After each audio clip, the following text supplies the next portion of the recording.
my goodness, I did it. I did it. It's 25. This is number 25, my friends. I am going to do an episode today with Paul Abraham. Who, you might ask, is that? Well, he is the Nope King. Nope King. Like, nope. And he's the king of that. He's an artist, a designer, raconteur. He's this amazing muralist. He does graffiti. He does graphic arts, NFTs. He's in the project with me, which is called Boatheads, which is this NFT project in which he invited me to go be part of this thing at this hackathon. And yeah, amazing. At any moment now, he'll be joining in. I'm just going to go check and see where he's at. All right, here we go. Any moment now, I'll get Paul in here. I just sent him another message. Fixing the hair. Where is this man? If you're here and you're watching now, please lay down a message. Say hello. I got Mr. Sci-Fly in the house. How you doing, my friend? Good to see you. I hope that you're doing well. I don't know if you know, but I started this podcast literally the day after the event that we were at. I am now waiting for my friend Paul to show up. We're going to do an episode with him. And I'm excited. Also, looking for sponsorships. I just put this out there, but looking for 5 brands and looking to do a deal with them where I promote them every single day at the beginning of every episode. So 5 different bands, like 30-second commercials, and also with like an affiliate code so that I can sell their products to you guys. You know, hey, if you want to support the show, go to this brand. And hey, if you want to support the show, go to that brand. And, you know, use code 1 blah, blah, blah, blah, blah. That whole thing. I'm looking for those. All right, so again, I'm going to go check on Paul one more time just to go see where Paul... Don't leave. Just if it ever does that whole weird thing where, yeah, don't leave. I'm just checking on stuff, and I can't do live and check stuff on my phone at the same time. It won't let me. If you are here, please just message down below, say hello, comment, I don't know, leave hearts. I don't know what you do on this thing. Share. That would be movements. Share. This is every person came in that watched, even for like 10 seconds, they shared it. Woof, bro. This number would go through the roof, I tell ya. Because it's weird, right? What happens is like, the algorithm doesn't care unless you share.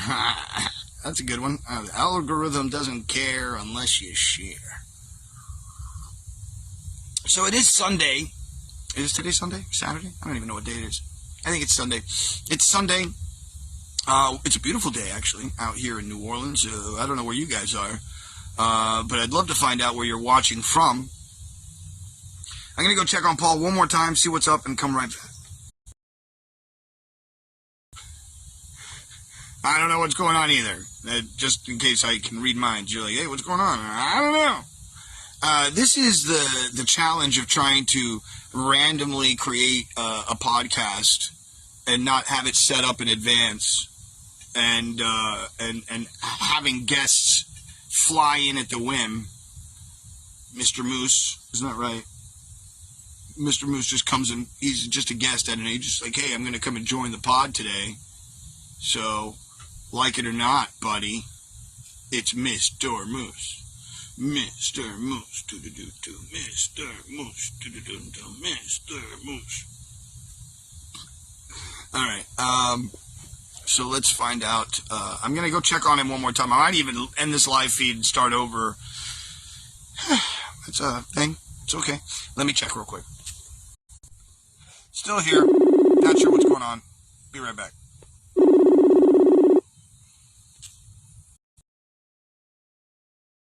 I really don't know.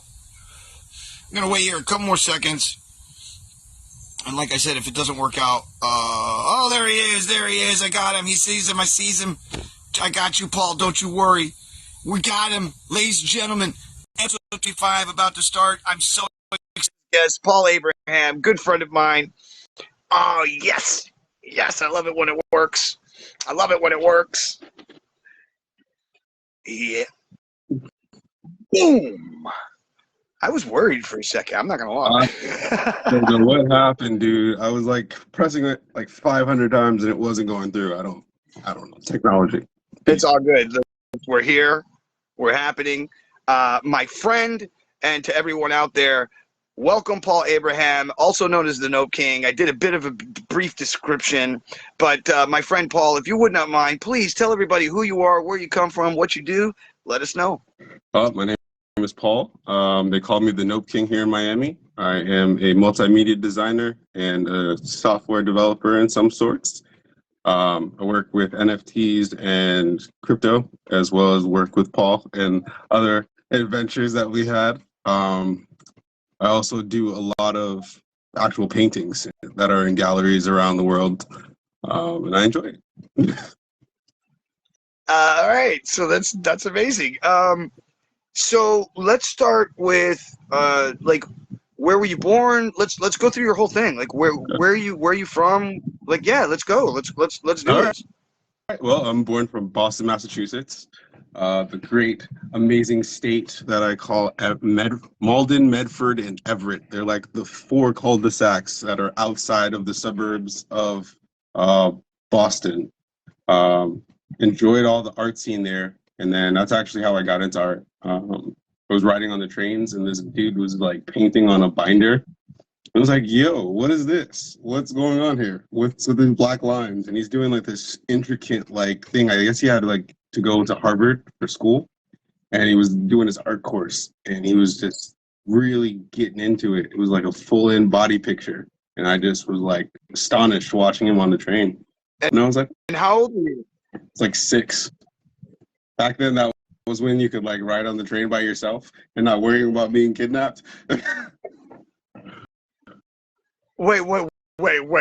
You were how old again? And not worried about being kidnapped? Say that again? I was like 6, 7 years old. And your mom would let you ride the subway at that time? Yeah, my mom was super cool. Like, my mom was like one of those parents, like, if you skid your knee, like, dude, rub some dirt on it and keep it moving. Wow. I got to be really independent, really young. And like 6, 7 years old, I was just roaming, doing things. And it was just like the coolest thing. But it was also a different time. So, like, community was like all a thing. So it was like little kids were like the priority. And that's kind of where I feel like we lost. But kids were the priority. You could walk down the street. As long as you were outside playing by the lights, when they came on outside, you were like, I got to get my ass home. If those street lights come out, I'm screwed. So around what year is this, do you think? Like, you're 6 years old, 6, 5, 6, 7? Man, I had to be like still in the 2000s. Because I'm 31 this year. Okay. So I had to be like in the 2000s. So like let's say 20 years ago. No, not. When was 9/11? 2001? 2001? 2011. Wah, wah, wah. It had to be like before that. So maybe like 2001. End of the 1990s. I can't believe we can't remember this 9/11. That's rough. That's gonna burn you later. What an intense thing to say. Well, it also, if you think about it, it also lends to the idea that so much has happened since then. Yeah. That it's kind of hard to remember dates. You're like, bro, there's so much going on. Like, what do you want me to? You want me to remember dates too now? Yeah, dude. So I get it. So like, you're a young kid. You see this other guy. You've never met this guy. You don't know who he is. You don't know anything about him to this day. That right there just tends to say, like, that whatever you do in your life, put the most that you can into it, like the most of yourself into it, because when you do, other people like react off of that. I mean, look at what your whole life, if you will, on some level, is totally affected by a guy on a subway that you never met before and never heard from again, right? And blip, like what a mind fuck that is to have like a moment like something so simple as that. Yeah. Be the thing that is like, yo, what is that? I want to know what that is. That's cool. Like, you know, like for me, that was magic. For me, I saw David Copperfield on TV as a kid, and I enamored by the storytelling and the big illusions and just everything, right? And so I was like, I want to do that. I want to figure that out, you know? Yeah. And then you figure out the big illusions are really hard to carry around. Oh no, yeah, man, that's a lot of trunk. Well, at one point, I think David Copperfield had 18 semi-wheeler trucks. Like it was like as if it was Taylor Swift. You know, that's how much stuff he had to carry from each venue. Yeah, I mean, yeah, you can only imagine. And then on top of that, he was a weirdo about it. So like, if he had a show that day, he would set up the show, perform it, like for sound checks and all the bumps and screws and blops and plops or whatever, and check everything, then perform it. So break it all down and then bring it back up, perform it, and then break it all back down, and then go to the next venue. And if he had like 2 shows in a day, then he would break down, perform, break down, perform, break down. Right. Just so that it was like, it's a machine. Like, okay, we finished. We're not done until we break down. Like, it's that mentality. Like, you know, like we're not done. The show's not over yet. Like, okay, we said hello to everybody. We shook their hands. We took the money. We took the tickets. We did the show, and everybody's gone. We're not done yet. Still, we got to clean the seats. Now we got to clean the aisles. Now we got to do all this extra work that nobody else does. Why? Because my name is David Copperfield. That's right. And it's a mentality, right? At that point, it's like, I can't leave the venue dirty, because then there's going to be a review that says David Copperfield was at our venue and left our venue dirty, and it had nothing to do with his venue, had nothing to do with him. The show was amazing, right? But the venue got left dirty, or something got broken, or something happened. Blip, it's on you. Right. So because of that, there's that mentality. So let's get back to you. So at what point do you start like heavily getting into like drawing and wanting to, you know, all the new stuff? The drawing part of my life got more into like school, I think, because it's kind of like the first thing that happened was I transferred back from Florida here. So I was in between a lot as a kid. So I moved from Florida to Boston and then back here to Florida again. But I originated in Boston. So it was one summer I came down and I stayed with my grandmother and ended up staying in Florida. And I was down here and it's a little bit of a slower pace here. And I was just like, let me start drawing. I started entering in drawing competitions and I got first place, my first one down here. And it was like something like Thurgood Marshall. And how old are you at this point?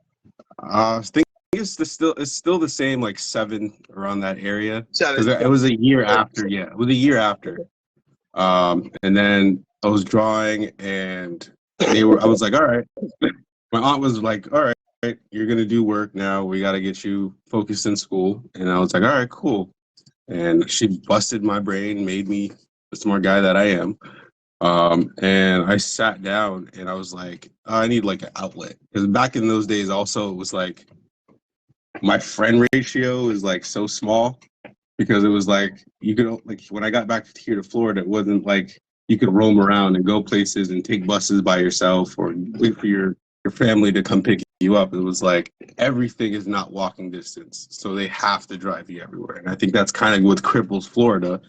Everything is like a walk and it's hot as hell. It's like a saucepan. So with that, it was like school, home. And then I had one friend that was on the top of me where my grandmother used to live. And I used to go up there and play video games with him. And then it was just like, after that, we would just sit there and talk about comic books and what we were going to be watching. Because back then, you know that you had to catch your show at the time period that they were. You couldn't go back and just freaking click and watch it on Netflix. You know, you have 5 o'clock. You know, we have to be here to watch Kolyoko or Inuyasha or one of those. Yeah. Yep, or Animaniacs or whatever it was. Exactly. And on Saturdays, you know, everyone's waking up early in the morning. They get their bowl of cereal and they're sitting there watching Dragon Ball Z. So trust me.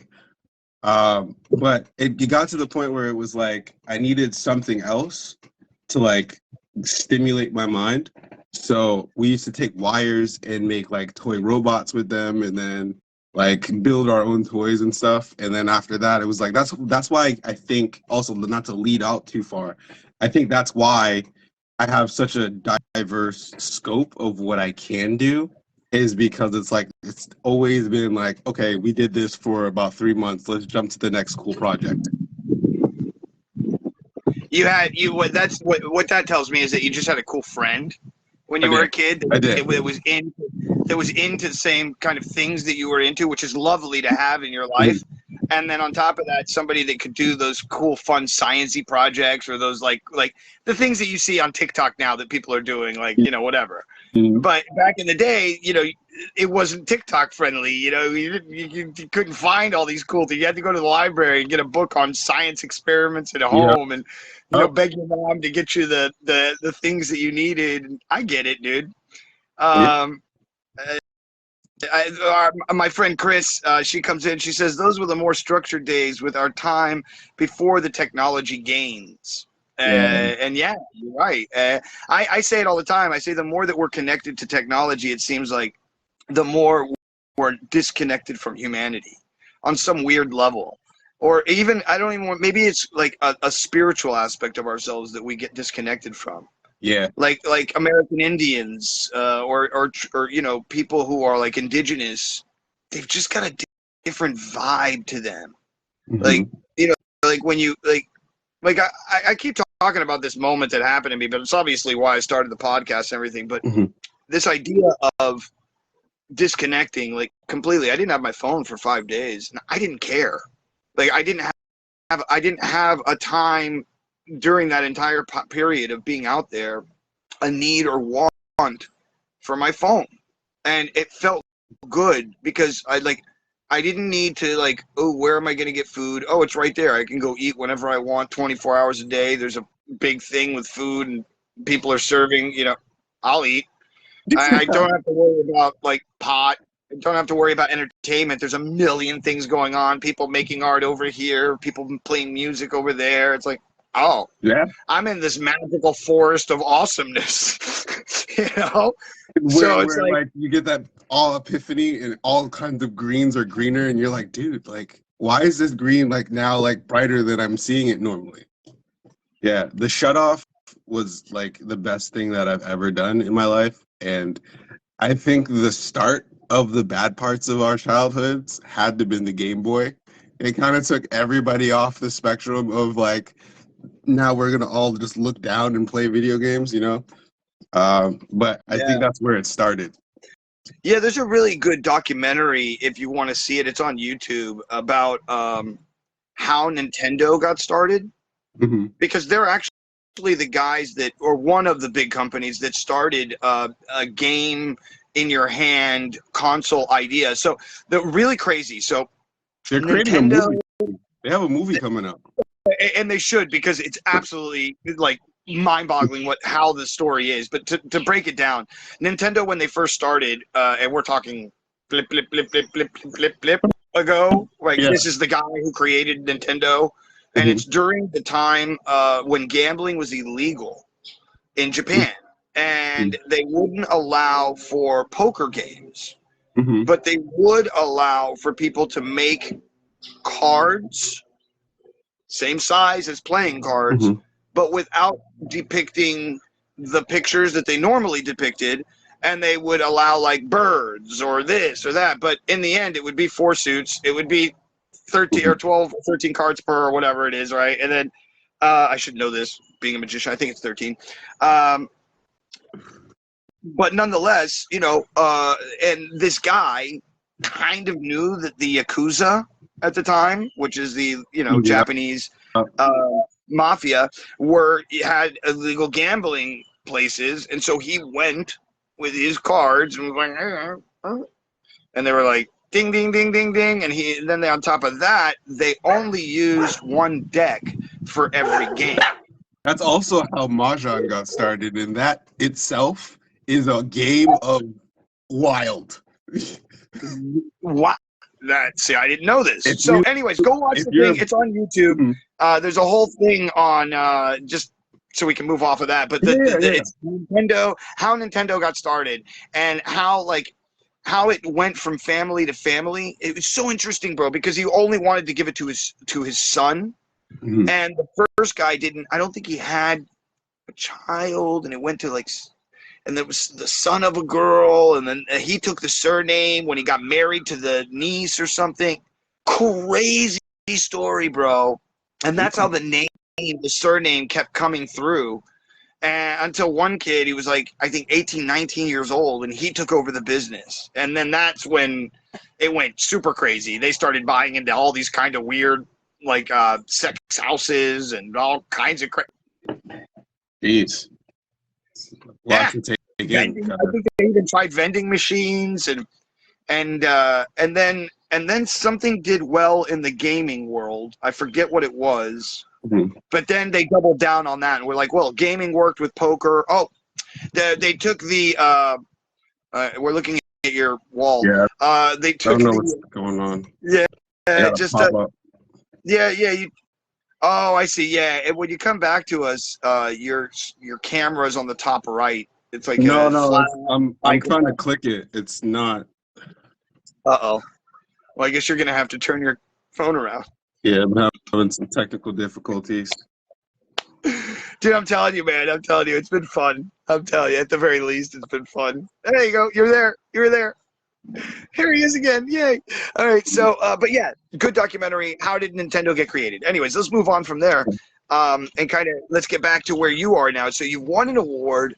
You are now totally into art. You're making all these different cool, fun projects with your friend. You're exploring. You're exploring your art. You're exploring yourself. Mhm. So when is the first thing that you get paid for at that point? I think that would be your next milestone, I would hope, or something to that effect. The first thing I got paid for had to have been. Wow, that's a good question. The first thing I've ever gotten paid for had to have been the tattoos that I started doing in high school. Whoa. Okay, so let's get into that. How did you get into tattooing I wasn't physically doing the tattoos at the time. I was the guy that you came to when you wanted to get a tattoo before your football game and you needed someone to design and draw them. I was that guy. Really? Yeah. So these are underage kids. No, we were about 17. I mean, yeah, underage, but we're 17. So these are underage kids. So funny, but nonetheless, so there's these kids who come to you during high school, and they're like, "Yo, bro, you're the guy who did the tattoo for blah blah blah, and he's I love his tattoo, and I want one like that, and you're the badass." And so people started paying you for tattoo design. Yeah. And at that time, I was working at a barbershop, and I was just sweeping up, your first young kid gig. Sure, you're that 15, 16 years old, whatever. Yeah, but I was doing that. But I was doing that when I got back to Florida. I mean Boston. So I was doing that from the age of, I want to say the age of 8 all the way up to high school. I was already working at a barbershop, full on. Bro, I'm sure just the conversations alone that happened in the barbershop that you were that you got to, that alone must have been massive lessons for you as a kid. Yeah. Just massive lessons for you as a kid. From this point of view of these older men, the whole barbershop concept, especially in the African American community, even in the it was everybody. It really doesn't matter, but more so. No offense, right? There's even movies called Barbershop that are, that show this idea of it's even in Coming to America when Eddie Murphy plays all the characters, and it's such a good scene. I mean, even he had to even recap the scene years later because it was so good, right? So it's But nonetheless, this idea of coming together and talking about your problems with men, which men don't do, right? It's like Right. your actual. Right. It's your action. It's like your place that men go to like let off the steam. It's like where women go, like when the women go to the bathroom and they're all talking about whatever, or having their dualistic moments with the other girl in the room, or whatever, the snary looks, or the blah blah blahs, or whatever, or even the girl who's puking, and then all the girls who go to help and hold the hair and, are you okay, Mike? That feeling, that thing. We don't do that. Men don't do that for the most part. Specifically men from the, I guess we could call it the 1930s, 1940s, 50s ideal of America. Man, strong, resilient, stoic, on the inside, kind of character. Yeah. Hold on. So Chris comes in. I love Chris, by the way. She's been totally involved, like from day one almost, with my podcast, and she's at one point, if things work out, I think she'd be my person that I would bring on to be like my what's Co-host? the guy? No, the guy that works for Joe Rogan, Jamie, that's always on the internet finding stuff, and it just pops up, and then splashes it up. That's funny. Yeah, that would be my Chris. She comes in and like posts up stuff. I don't know. She wrote something, but she deleted it. It's okay. She's been super supportive. Has even sent me private messages. It's just been from the heart, just a blessing. So super shout out to her. But I got planes. Whatever. It's live. That's another thing I love about my podcast. I'm not trying to be a normal podcast. Like, I don't want to be like that one girl that does her awkward, weird podcast. I don't know if you've seen the videos lately. Bro, I love her, dude. I love her, bro. It's just so good. I don't know how long it'll last, because you know what I mean. Like, that can only that thing can only happen for so long before it's like, yeah. But let's hope that it does. Maybe she has like that player that underwins. Exactly. And let me tell you, smart girl, bro. Yeah. For sure. She blew up in 6 episodes. Mm-hmm. She put herself in debt, $50,000 just to make it happen. And I think 3 or 4 credit cards from the story that I've heard and watched of her talking about it. And what she did, I believe, was she paid for the interview with Mark. Or whoever it was, her first interview that made her big. She paid for the interview. It was like, yo, I'll pay you whatever it is, $10,000. Do my podcast with me. Here's some money. This is my idea. And bloop, then she did one recently with Shaquille O'Neal. Yeah. And she's like, yeah, it's my first time to fly first class. He's like, yeah, I got my own planes. I got 2 of them. And she's like, wait, you have 2 of your own? He's like, yeah, like 2 747s. Yes. He's like, yeah, you should hang out with me after this podcast. And she's like, I can't. I have to fly back. And he's like, don't worry about it. I'll fly you in my plane. I told you about it. I got 2 of them. It was hilarious, dude. Yeah, it's just hilarious. And then, and I think also he had seen the episode before or whatever, caught the vibe, and was more than happy to jump on her platform and play out the character, like full on. Let's go. And he like says all this awkward stuff to her, like sexual innuendos and stuff. They're like double entendres. And she's like, are you saying something? He's like, bro, no, I asked you if you wanted to get dressed. What's up? Like, why do you get it weird? Like, and he's like, I'm the love doctor. And he pulls down his glasses. He's like, oh no. Oh, it's great. Oh, it's hilarious. Because at the beginning of the whole podcast, she's like, so who are you? What are you about? He's like, my name's Shaquille O'Neal, and I'm a PhD. And she's like, oh, you have a PhD? And he's like, well, no, not like that. He goes, I'm a doctor. And she goes, oh, really? Well, what kind of doctor?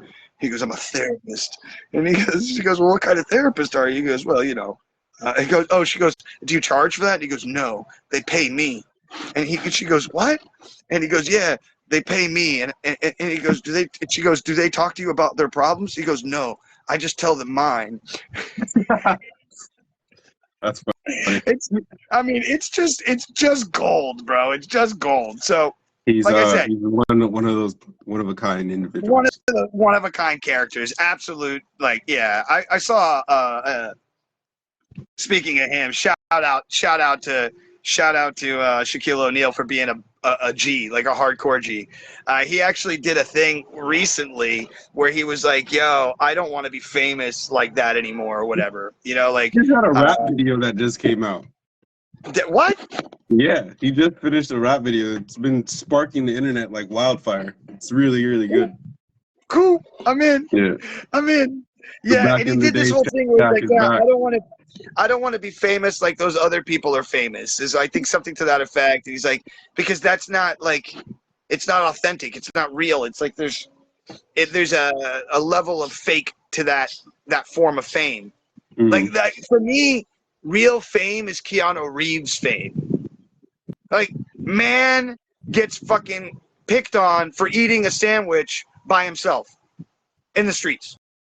If you've never seen it, there's a whole meme thing with sad Keanu where he's just, if you haven't seen it, just look up meme sad Keanu. It pops up. Keanu alone.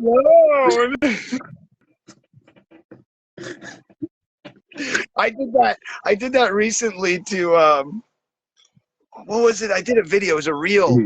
I think it was during the Bud Light thing or something.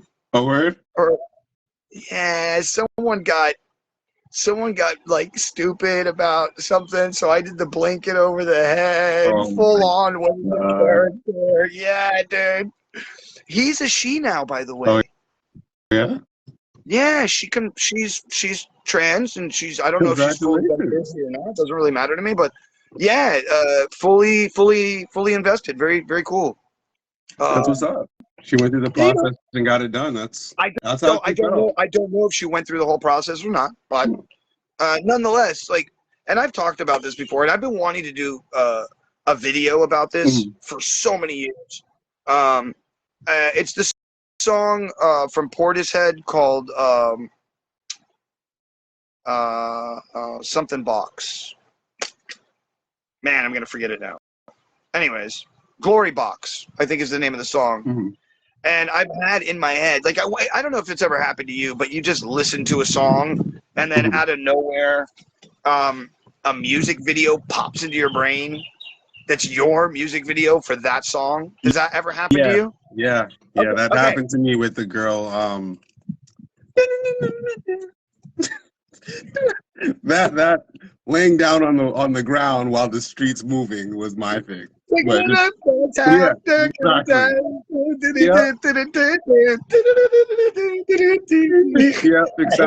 funny the way you did that. You're so funny.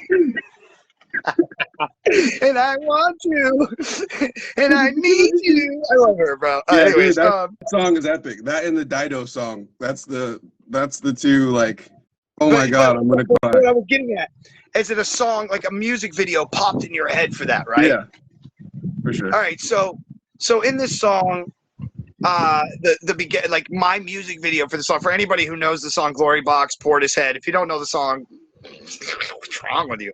It's been in tons of movies, and it's great soundtrack movie for any movie. Well, not any movie, but you know what I mean. But the song, it starts off with I'm so tired of playing with this bow and arrow. I want to give my heart away, leave it for the other girls to play. And just that line right there, for some reason, it lends this idea to me of a man who wants to be a woman, or even wants to dress up like a woman, or wants to anything like a woman, but it's not the norm to do so. And he's like wearing a suit and tie. And in the first line of I'm tired of playing with this bow and arrow, he's taking his tie off, and it's bow and the arrow, right? Yeah, yeah, yeah. And so I want to leave it to the other girls to play. Line is now he's opening this door to this like kind of like secret place that he has that he's Mhm. hiding away off the streets. And the shot that I have is like a long hallway, like in New York, that goes to that glass door before you walk out into the street. And there's people just walking like crazy. You know what I'm talking about. You've seen it a million times in New Yeah. York. And then somewhere in that hallway process of that first floor, as we're walking back, we see him walking towards the door, and then he kind of like looks to see if anybody's watching him walk in. And then there's like as he's walking in, we're he's walking past the camera, and we're looking at a poster board Mhm. of like cutouts from magazines of like girls' outfits or like a certain lipstick color or just like a like wants, things that you would want, like what's it called board? Like Oh a dream man, board. It's like a like dream a board. dream board.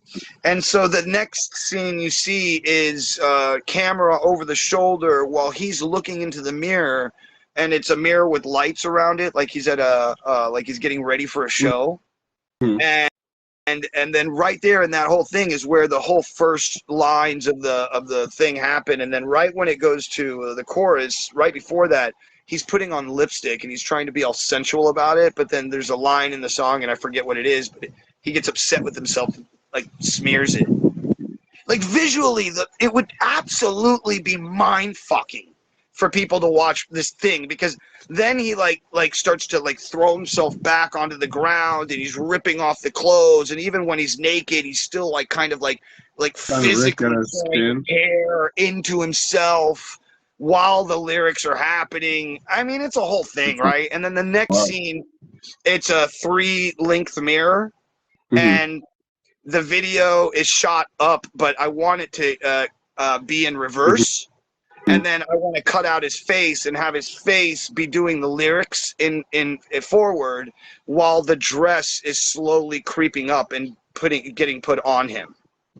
And That's intense. now he's already in full makeup, so now he's fully a woman. But we see this dress rising up on a man who's obviously tucked himself. He's wearing, leggings. He's gone through the process at this point to become this woman. And the last part of the song, you hear nothing but like a drum beat, which is like boom, boom, boom, which tends to this beautiful visual of watching just the heels as they walk out the door. Then we get back to the original one shot of seeing her now walking out the door to the street, and that's the end of the video as we clean back to the room and we see the destruction of change that's happened, that the obviously the makeup everywhere and the clothes ripped, and Yeah. we see that, and then that fades out to a black, and then that's the whole video. Yeah. So Yeah. Intense. Sounds like it needs to be painted. I've been talking to a friend of mine recently. I'm like, bro, you've got everything here. Like, let's do the crazy. You want to go crazy with me? I mean, but there's also some visual aspects that I want to do that I think are going to be a bit hard. Not impossible, but so there's a commercial back in the day. It was called Dove Evolution. They say, right? You know what they say? When it's hard, just use AI.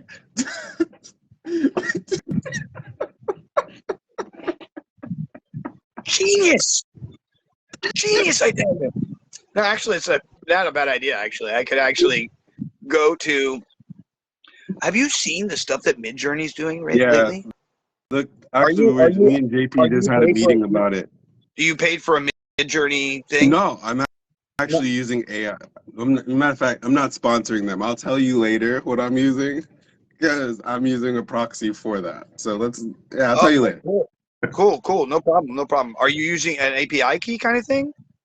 No, it's an actual app, but it's just the app is its own identity. So Midjourney is kind of like the subplane for it, and it's using Sure. Sort of kind of like what's the one? I think it's not. Oh man, what's the name of it? It's like how the secondary Leonardo AI. If you haven't seen Leonardo AI, they're phenomenal, dude, for being an app on a phone and everything that you can do with that thing. And it's not expensive.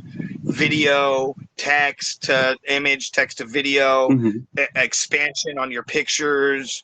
I'm blown away with what AI is being able to do right now. So Chris says, I'm very blessed and extremely financially secure. I have worked hard because I wanted not to, because I had to. I've spent my time wisely pursuing my education and my knowledge. Unfortunately, as life, whoa, this is long. I totally want to read this now. Hold on. As life is, we are only, it was right when I was trying to read it, it went away. Hold on. Physically, okay. As life is, we are only physically here for a limited time. I value my time, Paul. I have been in the studio recording my music. I never had confidence in myself. I'm not a clout chaser. I prefer to be in the shadows. I've been considering starting a podcast so I can vent about life. Fuck yeah. Yes, sir. Paul David Carpenter, your podcast is inspirational. I know I can spend my time and money wisely. I don't care about haters. The world is lost. Everyone has opinions, and too many fake people around lost. Oh my God, Chris, I'll DM you at the end of the show. We're going to get on the phone and talk this time. That was way too much, and I love you. I love you. I love you. I love you, and I thank you. I'm like, you have no idea. Okay, so let's get back. Wow, Chris, you're a badass. Okay, let's go back. I'm enjoying this one. So, okay, you got paid for tattoos. Yes. You're 15, 16 years old. No, earlier than that. Earlier than that. Oh, probably around 14. Yeah, 14. Got to rethink that one. It's definitely underage kids getting tattoos. Anyways, it doesn't. What's what anymore, man? They're letting kids take all kinds of weird medicines to do all kinds of weird things to them at 10. So it's weird now. I don't know. There's a lot we can talk about when it comes to that kind of stuff, man. But I'd rather let's get through your life first. I'm on the road. So on the road and in the waves, on the other side with Paul Carpenter. Here we are. Jack Kerouac, man, what a fiend. I don't know if you know this. This is really cool. I actually was in New York one time, and do you know Ghostbusters? You've seen the movie, right? And you know the libraries. I'm not that young. I'm not that young. I know. I know what VHSs are, sir. I know. I have them. I know what a phone looks like. Okay, it's not this thing in my palm. I get it. Okay. Yo, you remember when Bell South was still around? That's wild. AT&T, yeah, with Bell South. They had their freaking rotary phones. That was wild. My mom still has one in her house that works. Like an actual, and it's an old wooden phone with go the all the double way down to piece. 6. Go all the way down to 8. Go all the way down. Do it again. Good. Yeah, it's so good. Yeah, that was. So okay. So you're young. You've gotten paid. Okay. You're still working at the barber shop. Yeah, and I was at point actually on football at that time. So mid part of that my life. Yeah, football started that's how all the players came to me for their tattoos and stuff.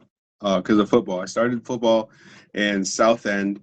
I started on the South End Titans. I played with the South End Titans for like 2 years, I think. I met a lot of friends. Left the South End, moved to Everett. Lived in Everett. Originally, in that time I was moving a lot. So I was in Malden, and I had an amazing amount of friends in Malden. Also, the amazing amount of friends got me into a lot of trouble. And, running around with my friends, doing stupid things. I had to kind of bounce around different schools because it was what's the best school to get him on the right path, And when you're smart as a kid, you don't try as hard sometimes. And it wasn't that I was cocky. It was just I was in school and I'd be bored. They'd be talking about stuff that I kind of already knew in a way. And the only thing that kind of made me really interested in school was science. And it was science, history. I loved history. And art. That was the only three things that kind of kept me locked into school. Math was cool, but it was like math was a different language to me. Once I got into algebra, that's when it was kind of like my thing. But It's it weird was like because algebra algebra, is when I geometry. didn't like it. Huh? I said algebra is when I was out. Geometry is when I was in. Algebra was weird. my thing, dude. I was a calculator in algebra. Wow. Because my aunt started me in algebra when I was super young. Fractions and algebra was like the thing that she started with, so that was easy for me. Yeah. The common core math, I think that again, that's why it was bored for me, because the common math, like 19 plus 19 equals this, was kind of like I was sitting in a room with a whole bunch of people that were going about it in a American way and not like a European way where they take Right, 9 and 9 and they throw 9 underneath, and then now you have like a third party question and then you get the answer regardless.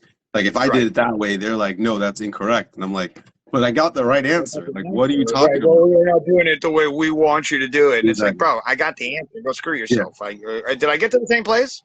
So what's your Exactly. problem? Oh, because you need to learn the way that we do it. And I'm like, Exactly. no, I don't. I don't have to. I mean, you're gonna make me, but I don't have to. Yeah, exactly. I'm just like, I'm sitting there and I'm like, dude, I'm freaking, this is not it. I had like an entrepreneur mind. So I was like, yo, how can I make money doing what I'm doing in here? So it was a guy that I used to go to school with. His name was Lubins, and he used to sell candy out of his locker. So I was like, how can I make money the same way? Like, what can I do? And so my thing was just drawing for people and doing like art and selling that art for people that needed it. And that was when also a big epiphany of my life, right? So have you ever watched Exit Through the Gift Shop? Yeah. Okay. Now, the one that you see now is not the one that they put out a couple years ago. Like, they have cut and edited a whole lot of crap. Like, there was a whole bunch of stuff in the Exit Through the Gift Shop when I first watched it. I watched the To original. the one that I'm watching now. Huh? I watched the original. I know it very deeply, the movie. I've watched it many times. Yeah. Because there's an underlying story that's happening there that if you don't really pay attention to the idea of what it's trying to tell you, it's because if you really watch it, it's talking about being a producer. Mm-hmm. Like Brainwash is a producer of art. Right. He doesn't make the art himself. Right. Well, he does now. I mean, he didn't before. He does now. Still doesn't. He still has a lot of guys who help create the art. He doesn't most actually. definitely. Most definitely. So But I mean, he's a producer. Where do we draw the line between creator and producer? Because the thing about it is, if you're a producer, your eye is over here and you're watching it develop outway. If you're the creator, you're most likely sitting there from the beginning to the end. I mean, I think he's still using the same approach that he did in the movie, where he goes, like, for instance, like, this is an easy one, right? The can that he does is the spray can that he makes, that he goes up to the guy who's a film set designer, and he gives the guy $150 and then sells it for like $150,000, $200,000. He's still doing that to this day. He would not, nobody would change that. No offense. I wouldn't change that. Right. If I found and there's like in the business world that they all want to sell you, like if you go get the Grant Cardone 10X product that he sells a product which is how to open up your own marketing business, right? And that is what you're going to do is sell something for $5,000, and then you're going to go to this group of people that we already have set up that will make the website for you for $500. Period. So you just made $4,500 on the website. And then you're going to upsell this new website on press releases, on PR, on marketing, on all this other things connected to this thing that you just built. And then each one of those things are also offshoots that we sell for $25 or $, and you sell that for $100. You sell that. So you multiply the money by overcharging somebody for something at this level. And give them a great website, give them a good, you're not screwing anybody, but you're not necessarily giving them the base cost. Right. Which is, it's business. And then that's what you get in his course, how to do that. teaching you how to, how to buy things with no money down, how to use somebody else's credit to get you the thing that you want. I've been studying a lot from Alex Homrosi is one of the people. If you've never watched him on YouTube, he usually has like a tape around his nose, really built, made $85 million selling his business. He owns a website called acquisitions.com, and he literally just acquires companies. That's all he does.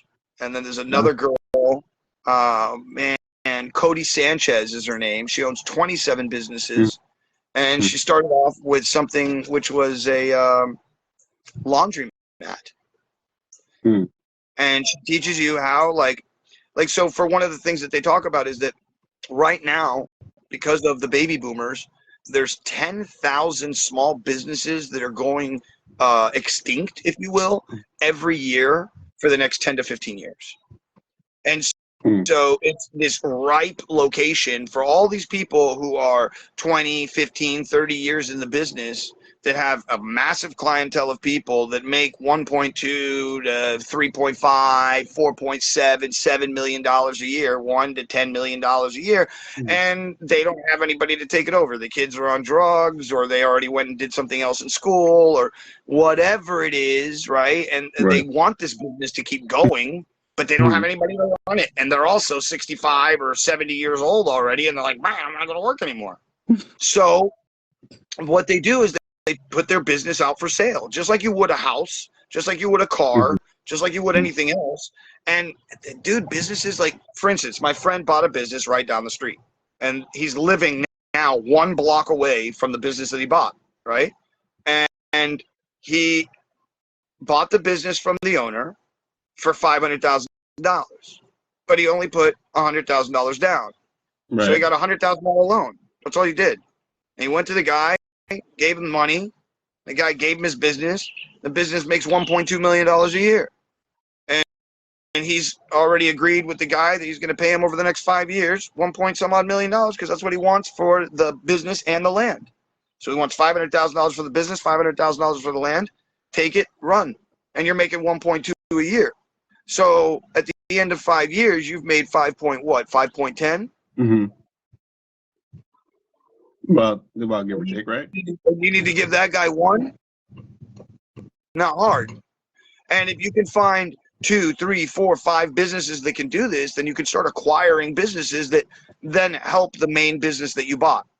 Right. So for instance, you can do like Airbnb management company that manages, let's say, 100 properties within a town, or around let's say, to make it easy, in one town, and let's say they do 20 properties. So then what you do is you buy other businesses that would be the things that would help that business. So you would buy a laundromat. So after hours, you could come in with your team and do all of the cleaning that you need for all 20 different locations. You buy another location. You buy a cleaning company so that women who want to clean houses, or men that want to clean houses, you have an Airbnb, and then you do extra on the side for corporate, blah, blah, blah, make that business grow on its own. Same thing with the laundromat. And everything that would be subsequent things that you would need for your Airbnb to work better. Yes, I do have art on my body. It'd be just this one. Oh, sis, I'm curious about guest Paul. Do you have body artwork, tattoos on your body? I do. I have 3. This one right here, which is can't really see it, but it's a dragon inside of a box. And he has this spear, and it's breaking both sides of the box. And it's supposed to represent, I'm a dragon, the year of the dragon, and that I am breaking out of the box of normality. Then I have this one right here, and it's my signature at the bottom. Hey, man. Hey, listen, man. Take me out to lunch first, all right? Take me out to lunch. I was just showing you my okay. Anyways, so it's my signature here, and then there's a lowercase I that goes from right there to right there. I cannot see anything but your shirt right now. I don't think anyone can. Man, that sucked here. Maybe I'll do this. Oh, there you go. Oh, look at that. Nice golden hairs there. There you go. Oh, so look, you see my signature there. Then there's a lowercase I from that point to that point. Mhm. Then there's a white tear inside of that. Then there's a 16th bar clef note, which you can't see very well, but it's there, right there, little lines, and it's twisted the wrong way. And then there's a half circle and a circle on top. And it says, I, no matter how much I cry, will play the music the way I want night and day. And that Very was interesting. when I was 23 years old. And it was when I was in my band called Pull Out, which is the last tattoo I have, which is on my back, and it says Pull Out. And it was supposed to be a Sublime. I wanted it to look like the Sublime thing, and it never got finished. Weirdly, I'm kind of happy that these tattoos were the only ones I got, because I don't want my tattoos anymore. Right? Like I just don't feel like. I'm getting ready to go in full dark. Like I'm going in all in. Like I'm designing them now. Oh, I have really? like You're just gonna go for it? I'm gonna do it myself. I'm just gonna tattoo at home because I have a tattoo gun here, so I'm just getting ready. I just want to prep them and make sure that they're exactly what I want. Like I want to get a red panda, because I don't know if you saw the movie Big Red.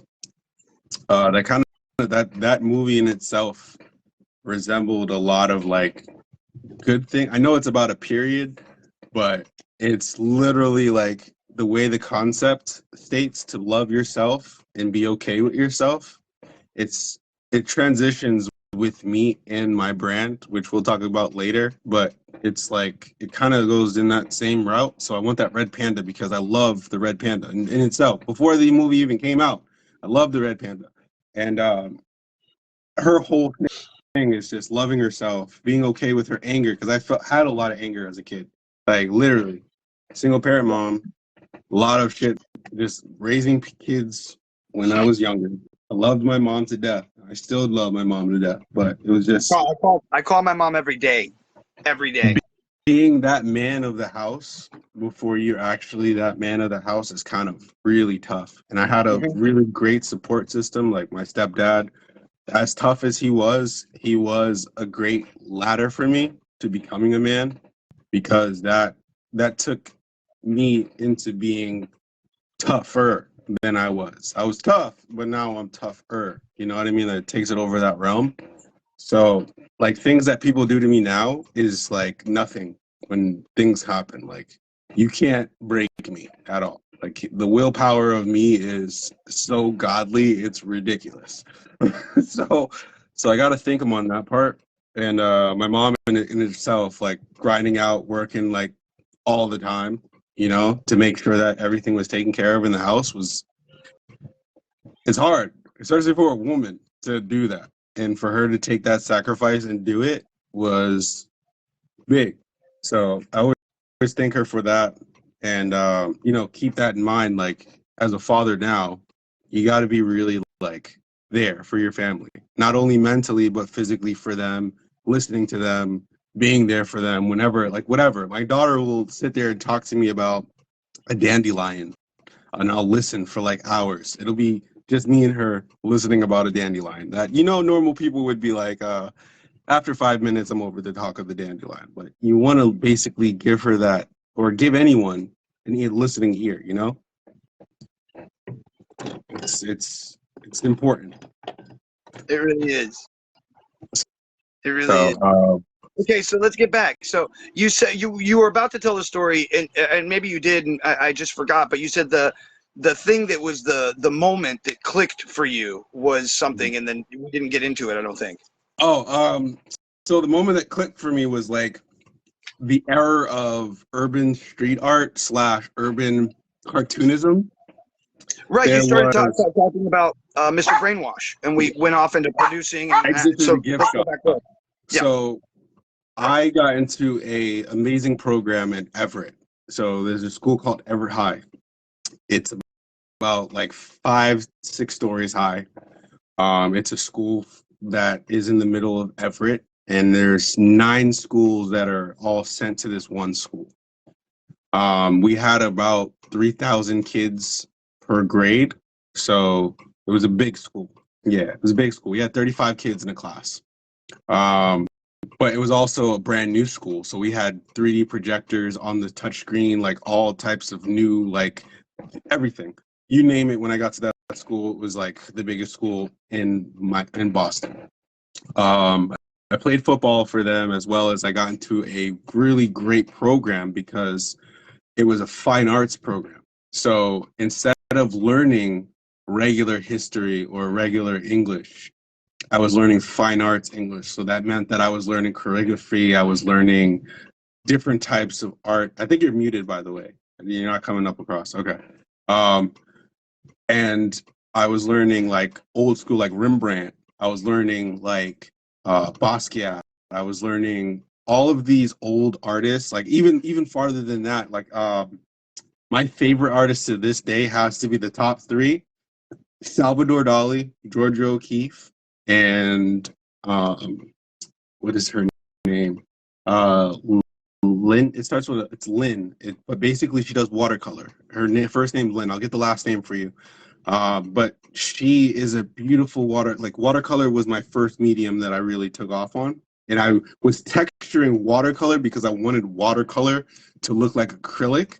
So I was making watercolor paintings that were acrylic, because what I would do is I would texture it so many times to try and make it look like that gloss, because I was looking at cartoons and I was trying to make it look like cartoons while I was painting it. That's kind of where I got my art style from.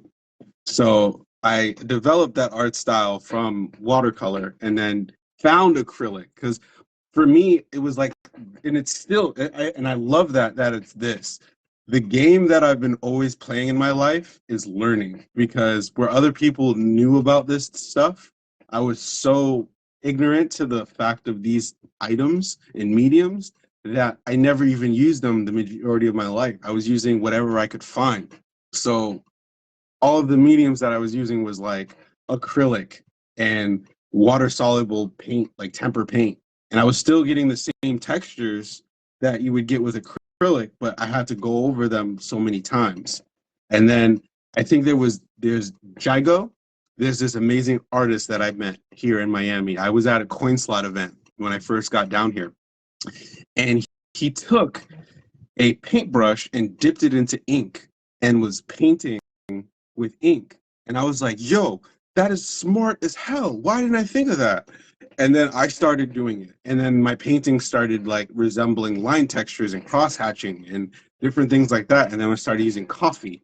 So there's periods of my life that I was using different mediums that I would never use because I had just got the insight from looking at different artists on what they were doing.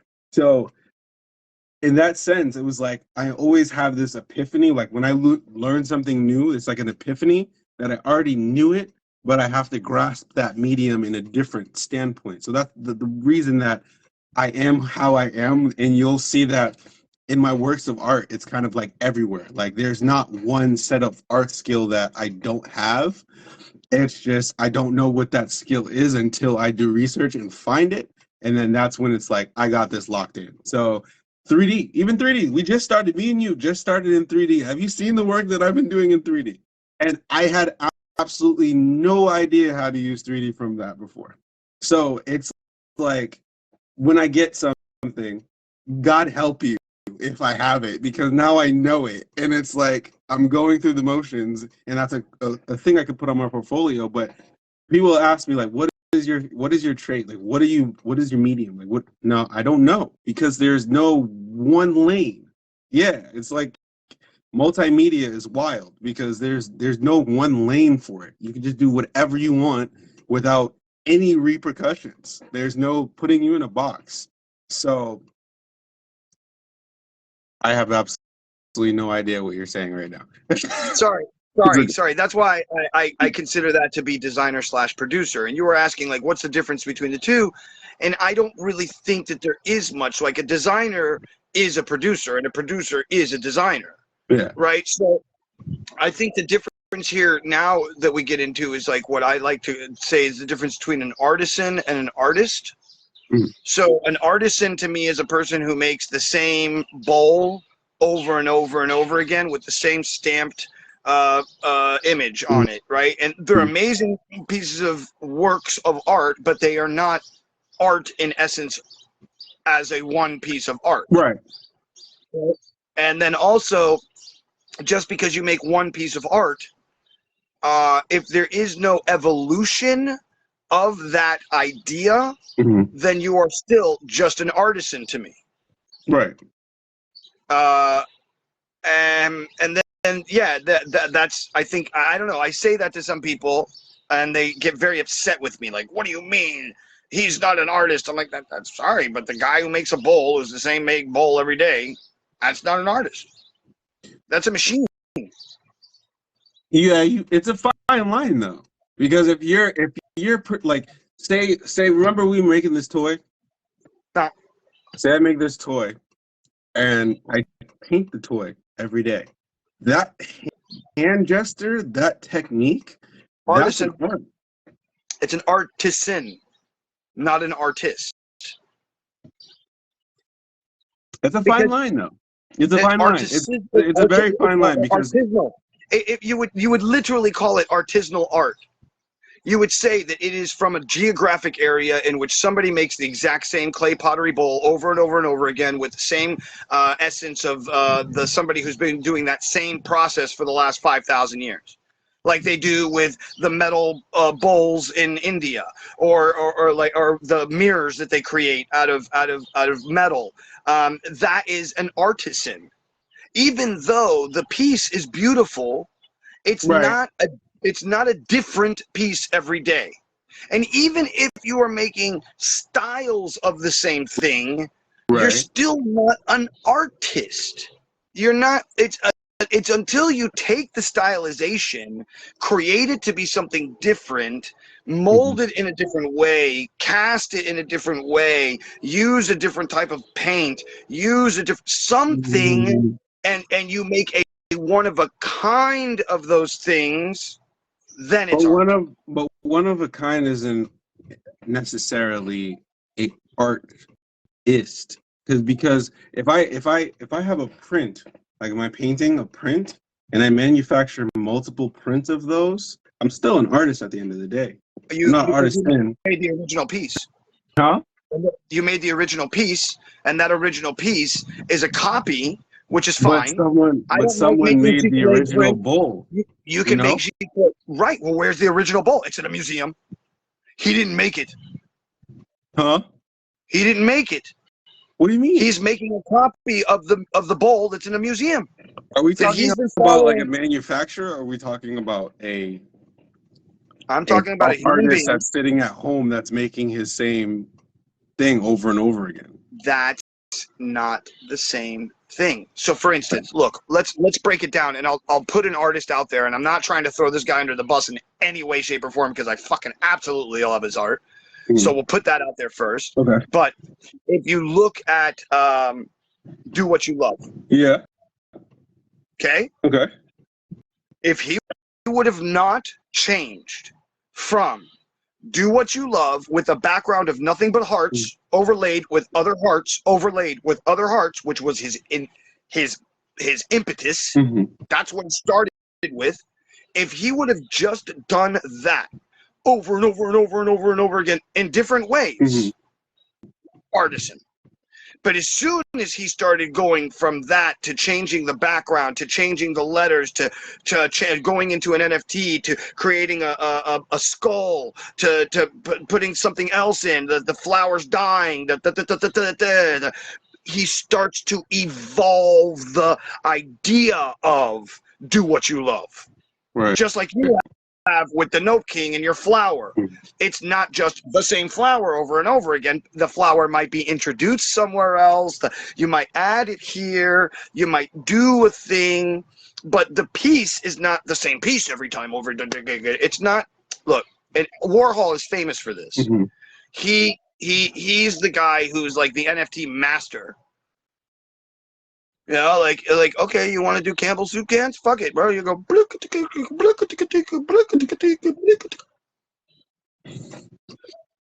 And that was his whole concept of what he was saying. He's like, yo, dude, Dadaism is getting to this point. right? Because Dadaism in the 1950s, the idea that anything can be art and art just is, you know, free, be art free. But I mean, then you get like stuff like Duchamp that shows a stool with a wheel on it. And when you go to NOMA in New York and you stand in front of that thing, you stand in awe of that thing because it's like, it does that to my brain straight up. Every time I've seen it, every time I've seen that piece, I just go, who does that? Who puts a bicycle on a stool? Who does that? Who does that? Well, I know who does that. Duchamp does that. You know, but it's more than that, right? But then it gets stupid because then, you know, 20 years later, you have a person that gets a black plastic bag, fills it with hot air, and then puts it in the corner of the room and says, "Bag with hot air, $45,000." And it's like, which is now selling for $1 odd million. Right. And it's the same bag of hot air. Like, what? And then you also gotta remember the famous Miami banana. The Miami banana is beautiful, dude. But it says so much. It's like the same thing, like a year, 2 years before that at Art Basel, when a very famous artist put up a piece of art with it said the value of the piece of art in black and white. That was the piece, and he sold $1 million piece for $1 million. He sold multiples of his 100,000, multiples of his 10,000. Yeah. For what? For what? For art. That's what we do it for art. But so that's the art, right? No. So and that's what we're doing right now, right? We're even postulating the postulation, and that's great. That's the idea. The idea is to kind of like go over it and mold the idea of what art in itself should be. Right. Like, have you ever read the manifesto that Ronco, LaBeouf, Shia LaBeouf? I don't know if you remember, some years ago, Shia LaBeouf was doing a ton of like art pieces that he was using a hashtag at the beginning of each one of his pieces. So his hashtag, "He will not divide us," hashtag in public, I think is what it was called. And so there was 3 artists. He was one of them. And the hashtag "He will not divide us" was a piece that he did when Trump was becoming president. He had a camera in New York, and he would just stand in front of the camera almost 24 hours a day, just looking into the camera saying, "He will not divide us. He will not divide us. He will not divide us." And then that became a thing. And then, of course, 4chan and, you know, all those Reddit users got involved. And then so they started coming in and like chanting their own thing or going into the camera and talking to the camera what they wanted to say instead of "They will not divide us," like, you know, white supremacy is the way to go, and like just crazy shit started happening in front of this camera. So at one point he's fighting and spitting at somebody in front of the camera who's trying to do what they want to say, and he's just screaming at the guy, "Yeah, well, not divide us," you know, like, it's like, you're divided, bro. Like, you're divided, you know. And so that turns into the museum saying this is too much for us. So then there was a flag that was made that was "You will not divide us," and the Reddit users found where he put it, and it was nothing more than a camera pointing up at the sky with a flagpole and a flag that said "He will not divide us." And somehow these Reddit kids, with the sky, the stratosphere or the nature of the clouds, the birds in the distance that were heard, and the night sky placement, they were able to find exactly where the flag was. They took it down and put up a Pepe frog. Freaking Pepe. Freaking Pepe. So that turned into a thing, and then they took it to a consulate or some kind of place and put it to the top of a consulate, bro. And it got taken down by these people. Freaking Pepe. So yeah, there's a documentary about the whole thing. It's amazing. But they wrote this manifesto about what art should be in today's world, where Dadaism, and I'm paraphrasing like crazy their whole thing, but basically the Dadaism has come to a point where it's just become so and so anything is anything. Like, hey, there's a guy, I don't know if you remember him, in the 1980s or 90s, and he was taking human feces, and then he would make faces of famous people with human feces. And like, you know, like a guy who would do clay, but instead, yeah, like the guys you see in like on the streets of New York or any, you know, major place where you see a guy. Wild concept, because I don't know how that's drawing. Not only that, having that sit in a museum, definitely not a situation where I'm going to visit. Yeah, so there's a whole, I think he dehydrated it all. It's a laborious process, but there was a whole thing to it.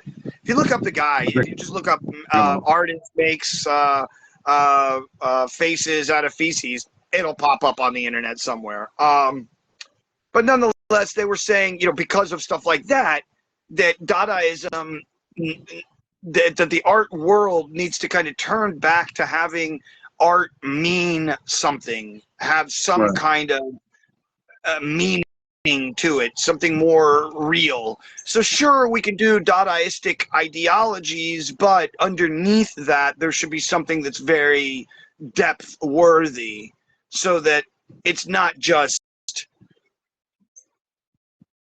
here. Let me hold on.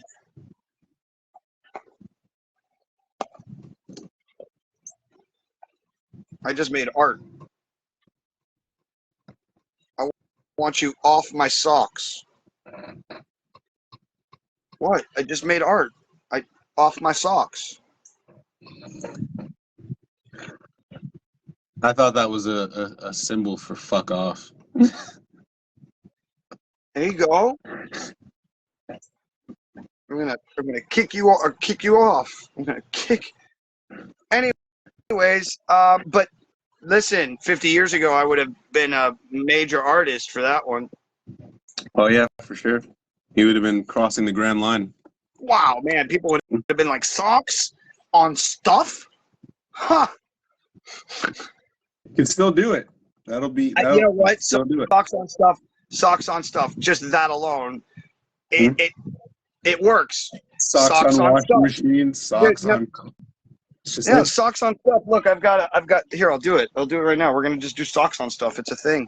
Here's another socks on stuff. Hold on. This is gonna be kind of hard to get in here. Hold on. We're creating a trend here, man. I'm telling you. Socks on stuff, bro. Look, socks on stuff. Sock. Ooh, got one. Sock mug. I was gonna say sock cup. Sock up. Have you ever seen the thing where it's like, I think it was Tosh 2.0 that made this funny ass thing with the piece of paper and was like, hold on. Okay. So he was like, this is a mug. It's already this is funny. a mug now on fire. What? This is a mug coming at you. On fire. This is a hot piece of shit coming at you in a mug. So now this is a hot piece. Lines is the only thing that makes a difference in this. So this shit was funny. Top 2.0. And he was saying that's his art piece. Like, oh, look, I made an art piece. It's a mug. And you're like, whoa, it's a mug. And then, whoa, I'm gonna make my art piece better. How's that? Cup sock would be. Yeah, Darian's like, cup sock would be What does it resemble? Cup sock. But yeah, so just to get back to where I was, with me and who so I you started am. making money with art. That was your epiphany. And then what happens? You go to this art school, great art school, that obviously gives you a massive fundamentals in the humanities. Yeah, so I'm like I said, I'm from Boston, so I had a lot of old Harvard students that became teachers. So a lot of them just ended up, you like if you're in Harvard, like most of the schools in the boroughs, them teachers are going to anyway. They don't normally just stay in Harvard. So I had a lot of like really like different mindset teachers that kind of made it so that we grew up in a different grasp. I also had a couple of shitheads, but you know, things are things. Um, but the one thing that I learned like super quick is how to navigate through different ethnicities, and I kind of couldn't stay in one ethnicity, and I think that's kind of why I relate with everybody because it wasn't like I just related with one group. I bounced around to different groups and hung out with different people. Where in high school, a lot of people don't do that. They stick to their own clique. I Yep. was never that type of person. Yep. So, like, growing up, it was like someone had beef with someone else, but I was still friends with those certain people. And so I was able to walk around and get along with everybody. And it was a good environment to be able to go anywhere and everywhere where I could see different cultures and different mindsets and different way of living, which I enjoyed because it was like it made me a different person now as an adult. I don't see it black and white. I don't see it like you have to have it this way. I see like, hey, why people say we need guns or why people say like weed should be legal or why people say because people have different shit that goes on in their life. I don't Right. like everybody just needs to understand that we are different. We are in different planes in different parts of our lives. So we don't all understand what everyone goes through. So you have to have some form of understanding and empathy for everybody in their own different things. You can't just have one way of thinking. And Right. I'm not telling that to say that you have to agree with me. I'm just saying it as if that's how I feel. This is my own personal feelings towards my own living space. So where I grew up is like you can't talk to someone that someone else doesn't talk to. And I'm like, okay, is there a reason why I can't talk to this person? Because I'm my own self. If you don't want to talk to me because I talk to someone else, that's okay. I'm just not going to talk to you now. Because I don't have any problems with you. I still have love for you. And that's where the art beef started to start. So where artists is concerned, artists have a lot of beef. And if one artist says you can't talk to the other artist, they feel as though you're going behind their back when you do work with them and talk to them. So when I started working in high school, there was a group of individuals that wanted just my tattoos to be their own personal tattoos that I made for just them. And I just, I didn't want to do that. So I didn't do that. And I also learned, like, growing up as an artist, even when I got here to Florida, it's like you have to really know who your friends are, and you can't really let everybody in. Not everyone's there to make sure that you're successful. Not everybody is there to be real, period. Yeah. Right. But the whole thing is that I do coming here to Florida. I went to Piper. Lived there for a year or two. Sawgrass area, Coral Springs area. I learned how to navigate there. I got into skateboarding. This is the next part of my life of art where I was doing like Funko Pops and stuff, drawing them and doing skate videos and different things like that with a couple of my buddies, which we used to call ourselves Turtle Gang. Because we were skating hard. My boy Chris Hippie Jump that just went kind of semi-pro and hung out for a little bit. My buddy Zach, Blake, all of us kind of like did our things and were skating around. But I was making skate T-shirts, and that's how I got to printing T-shirts and doing all that. I then put myself through school. I did college at the Art Institute until that whole fiasco happened and they closed down. And then I had to pivot because I used all my money there to go to McFadder Technical. I got a multimedia design certificate, banged that out in a 2-year process. And then I just started doing art. I got found in 2015 and started doing murals in Wynwood. After that, I jumped into doing like commercial work, which I started working with Coca-Cola, Topochico, and a couple other big name companies. And then I started doing logo designs and building my portfolio. I ended up meeting up with Tony, which we both know, great guy. You're talking about Tony Visions? Yeah. Tony Visions. Shout out to Tony Visions. I'm going to tag him in the video. And the crazy thing is, shout out to him. Big. Shout out to Christopher. I'm shout out to Christopher as well. My dog from Once Models. Yeah, man. Yeah, man. These are the people, bro. These are the absolute people. Let me also tag at Tony Visions. For those of you who don't know, check out Tony Visions. He is an absolute gem of a human being, and not only that, he is quite an amazing designer. I'm tagging Tony. It's Fashion Fusion, right? Fashion Fusion events. I'm working on his 3D character right now. Oh, no way. Yeah. That's cool. But he, like, I met him because I knew Michael. Michael went to school with me, and it just exploded from me meeting him to I don't know what happened.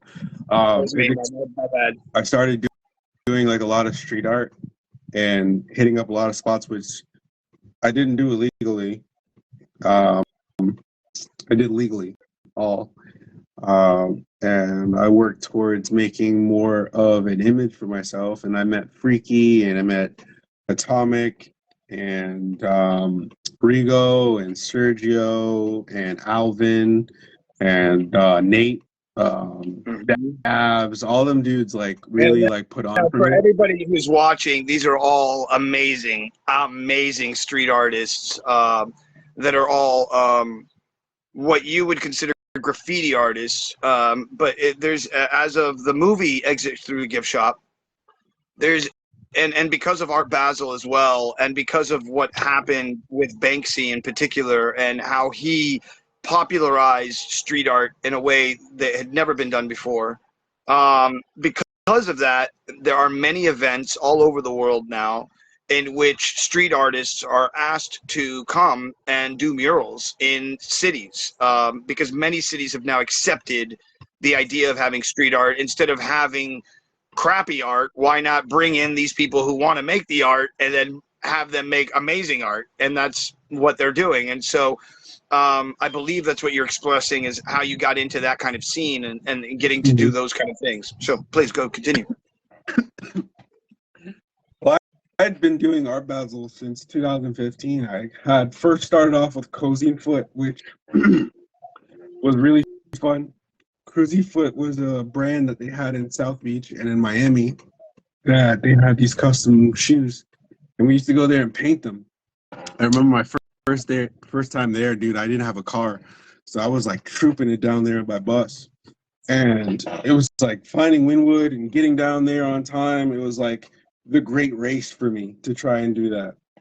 I got there on time, and then I couldn't go back because it was like I had work and school, and it was like I did that the first time, and it was a shell out.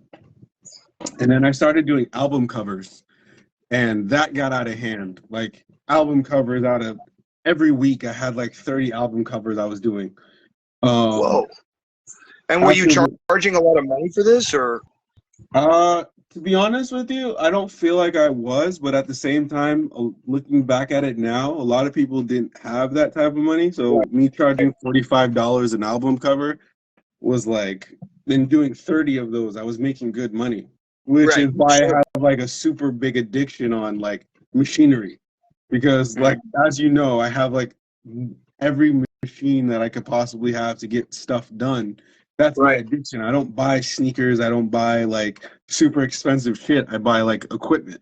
Right, like 3D printers and do you have a Lightforge yet? No, not yet. Don't rub that in my face.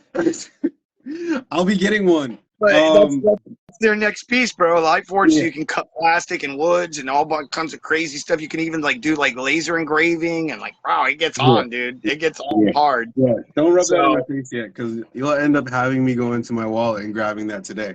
you're But so funny. You're so funny. but I Well, ended up. they do have that new website. I don't know if you've heard of it. I don't know. But back in the day, there used to be a thing called consignment, right? Where you would go into a store, you would get to pick up whatever you want, and you walk out. And Right. you pay them slowly as you go. There's a new website now that's connected to all major brands like A-Frame? Amazon and blah, blah, blah. A-Firm? A firm or whatever it's called. Yeah, and you can pay slowly. So there you go. Yeah, it's just Now you can- it's a $10,000 freaking machine, which doesn't make No, Lightboard's not that expensive. Well, you want the really badass one. Mhm. Okay, I was talking about the like $500 one you can get, for your home. No, Do little they don't projects. even have that. They don't even have a $500 one. Yeah, they No, do. they don't. Go You want look to it up. bet? You want to bet? Lightforge? We're talking about Lightforge. Yeah. Lightforge? Yeah, no, they don't have a $500 one. It's like $600. I mean, $6,000. The things are not cheap. All right. Well, instead, why don't you just go find a hackerspace or what's it called, a makerspace somewhere in Miami? There's a bunch of them that have Lightforges. You know, What? Take it back. Take it back. Miami-Dade Community College, South Beach location, has a Lightforge 3D printer and anything else you could ever want. They have a full-on makerspace. You can make robots. You can make 3D prints. You can anything you can think of. Yeah. And it's free. I just got And all you have to do is just go there and sign up a time, and you have 2-hour packets or something like that. You can go in there for as long as you want. Well, if you're 3D printing, it's not going to be 2 hours. No, Those but things you can last forever. but you can rent the machine or whatever it is and print out your thing, and then they'll charge you only like some odd cents per filament line or whatever it is, and they only charge you for the filament, which is super cheap. And then if you want, you can bring in your own and blah blah blah. I'll And have to- whatever. Just go, dude. I'll have to think about that. Just have to go think look about at go look at the I like- room. I like commuting I think you could only go to in my there and bedroom. teach kids. I think you could go in there and teach kids and be Yeah. part of it and have your own classes Well, where you're teaching kids. You know, I like helping kids, so yeah, for sure. So go to Miami-Dade library system and look it up. I believe they have 3 big locations, like big locations that I'll are check it out. maker spaces. I'll Yeah, check it out. it's really cool, man. It's really cool. But going back to me, Yeah. and you, how Hey, I no, met you. wait, no. Oh wait, is this now you and me? Yeah, Or you this is now finally now? me. Okay, cool. Go get it. So after leaving Tony and working with him a couple of years, he had that first NFT meetup. Remember?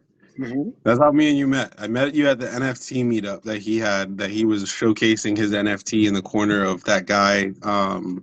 What's that art guy's name? I don't remember. Which art guy? Like what's the Perez? style? What's the thing? Perez. He's not an artist. He just auctions off people's art. Something Perez. Oh, George Perez. Yeah. Yeah, George Perez. Yeah. Yeah, Perez. like I don't know if you know this, the second largest collection in the southeast of the United States. Like, and then the one that goes against that is he owns a car dealership. Berman? Is it Mhm. Berman? Berman. He's and the two of them have been fighting for years over the collections. Who's better? Mm. And Berman wins hands down. By the way, right? Yeah, there's I no. believe it. I mean, he's 30 years compared to I think 15 or 20 or something like that. Mm. Although Perez does have his own location in Miami, which is the George R. Perez Art Museum, right? Mm. So that's his art museum that he's obviously given foundation money and blah blah blah and all that stuff. Multi-billionaire dude. We're talking about the guy who owns like 1/3 of Miami, bro. It's like silly, He's doing massive projects all over South Florida. He's big billionaire, big billionaire money, literally billionaires, both of them. Nice. Anyways, so you were at that event. We met there, and that's so. Keep going with it. What happens? Then I'm interested. I I'm walk interested to find out outside more. to get a fucking fresh air because there was like too many people in that place, and I come outside and you're sitting there with Moose, just chilling outside, smoking a cigarette on a bike, and I'm like, dude, And you're like, yeah, how you enjoy the inside? I'm like, I'm chilling, man. I'm just hanging. And then we start talking about something. And then we get out of pocket and start fucking talking about NFTs and like where it's going and how it's been. And I'm like, yeah, this is exactly where I'm comforted at. I'm going to stay out here and talk. And I was telling you that I was an artist, and you were like, no way, let me check your art out. And you checked it out, and you were like, oh, this is cool. And then me and you went from there to actually like doing the magic show with the inside. That's when you. Oh yeah, you that's right. Yeah, I performed a whole show. And then before I left, I gave you my number, and then we just like kept in touch from that point on. Yeah. And then I tried to help you with the Nope King idea that I gave you, which was this video concept that goes along with your whole ideology. And now we can get into the ideology of the Nope King. Yeah, the Nope King started with me saying, like, having self-doubt, and was like, nope, waking up one day and saying, nope, I'm a king. Nope, I'm not going to talk bad about myself. Nope, I'm not going to be that individual that's going to be lazy and not jumping on the ball. Nope, I have time to do this now. Like, it's just there to remind you to move forward and live in understanding. Just you understand yourself, understanding the meaning and power of your words. Nope. Nope King. Nope King. Nope King. Yeah. Now, I don't know if you saw, but I did the same thing with a friend of mine. He has a channel called The Metal Art Master. Yeah. Did you ever watch any of the videos? I haven't checked it out. I saw it. You sent it over to me. They're stupid. They're stupid. He plays all the characters. So he plays himself making the art. In the first episode, he plays himself as the art dealer, like a very, with glasses. And oh, yes, sir, And then he also plays like a bum off the street. And the bum wants to buy the art, Oh, it's so good, dude. And then in the middle of it, somewhere in there, I go, he is the metal art master.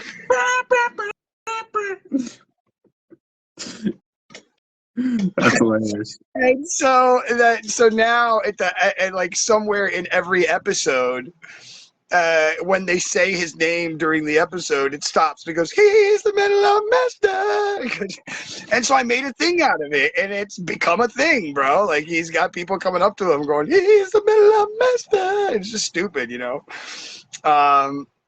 that's just hilarious. to show how short form video content can get you a lot of play if you just use it the right way. You just got to use it the right way. Just got to use it the right way. We use things every day. Every day.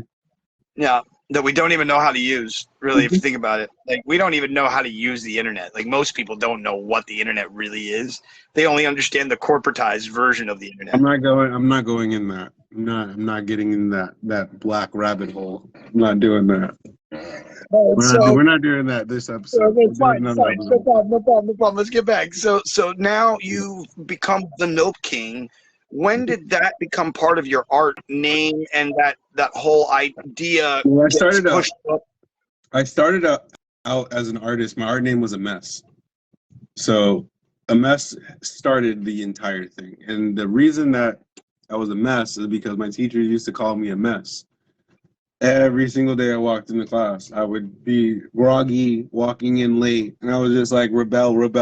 My name is A Mess, Now, I have something weird to tell you. I all depending on how you spell it. How did you spell MS?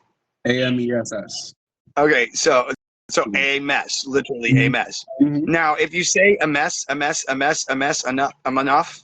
it starts to sound like MS. Just want you to go there real quick. And MS in Judaism means truth. It means truth. MS. Like to be MS. And so, like the emis, the honesty, the truth. So it's almost as if, like, you're just saying, this is just my truth. Like, on some weird level, right? Yeah. I'm just pulling shit together, but just because me, and I know that emis means truth, means to be truthful. And so, yeah, it's cool to hear, like, I'm a mess, MS, because when you kept saying it, I heard that, and I was like, oh, that's cool, dude. You were just being your truth. And people were telling you you were being your truth, and your truth was messy, right? Right. But it's so cool how that connected. But at the same time, you have now, you're a father now, right? Getting ready to be number two. That right, and that must have tightened your belt, in the sense of like your messiness had to come in and not be so messy. Worse. It got worse. It's great. Oh, really? Yeah, it's great. Oh, wow. Yeah. Now I have someone. Now I have someone to be a mess with.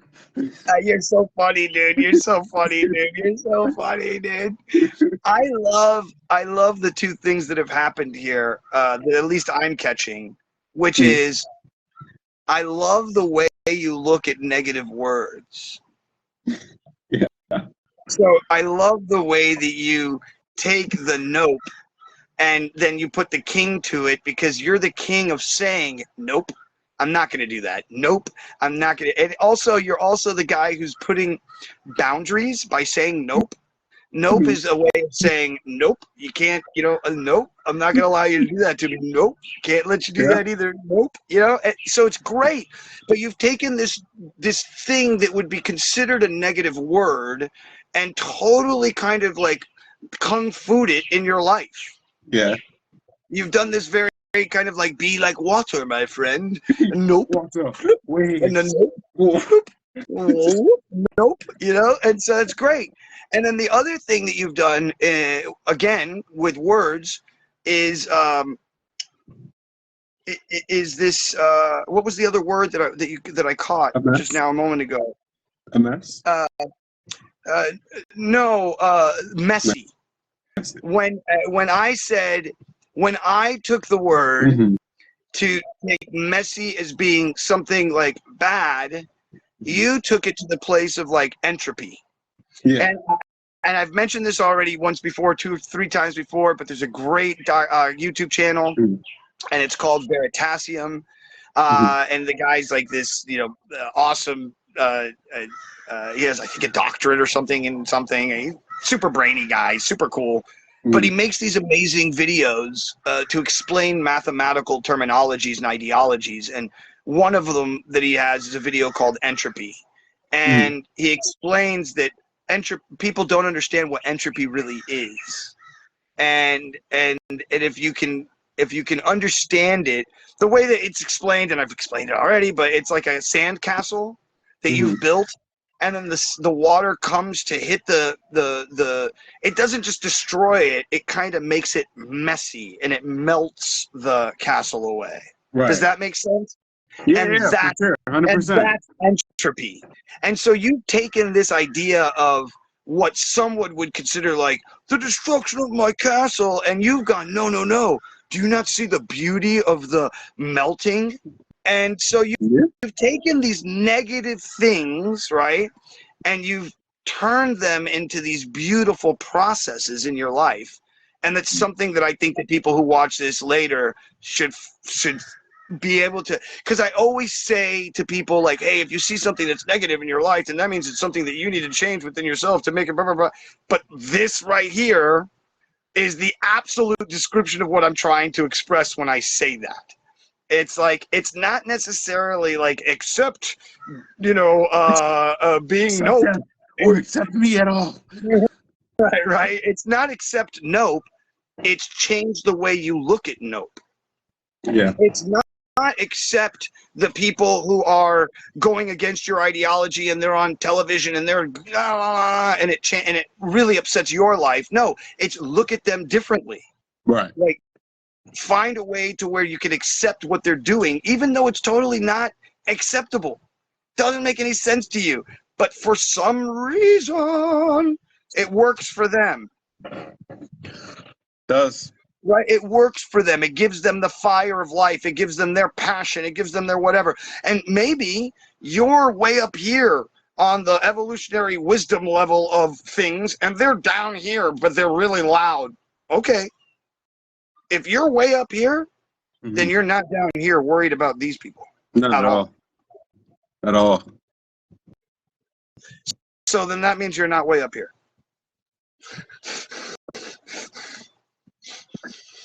At all. So, and that's the same as those who are like, we have to be all inclusive, except it's like, whoa, whoa, whoa, whoa, whoa, what? Then don't say all inclusive. Right. Say we're prejudiced as fuck. Exactly. Or Just be honest. or semi-binary. Right. Right. There's a little gray here. Right. Okay, maybe a lot of gray here. Is it this gray or this gray? Which gray are we talking? 50,000 shades of gray, baby, between the blacks and whites of life. You are black and I am white. Well, right now I kind of look monotone, so I don't know what color I look. No, did you ever see? Please look this up. It's Eddie Murphy, and I don't remember what character he's playing, but he's supposed to be singing with Frank Sinatra, Mm-hmm. and it's Frank and someone else singing a song piano style, and it literally is, you were black and I am white. Oh, you were blind as a blind as a bat, and I have sight. It's Frank Sinatra and Ray Charles, I think, or something like that. That's fucking and Ray Charles is Eddie Murphy or something. It is, bro.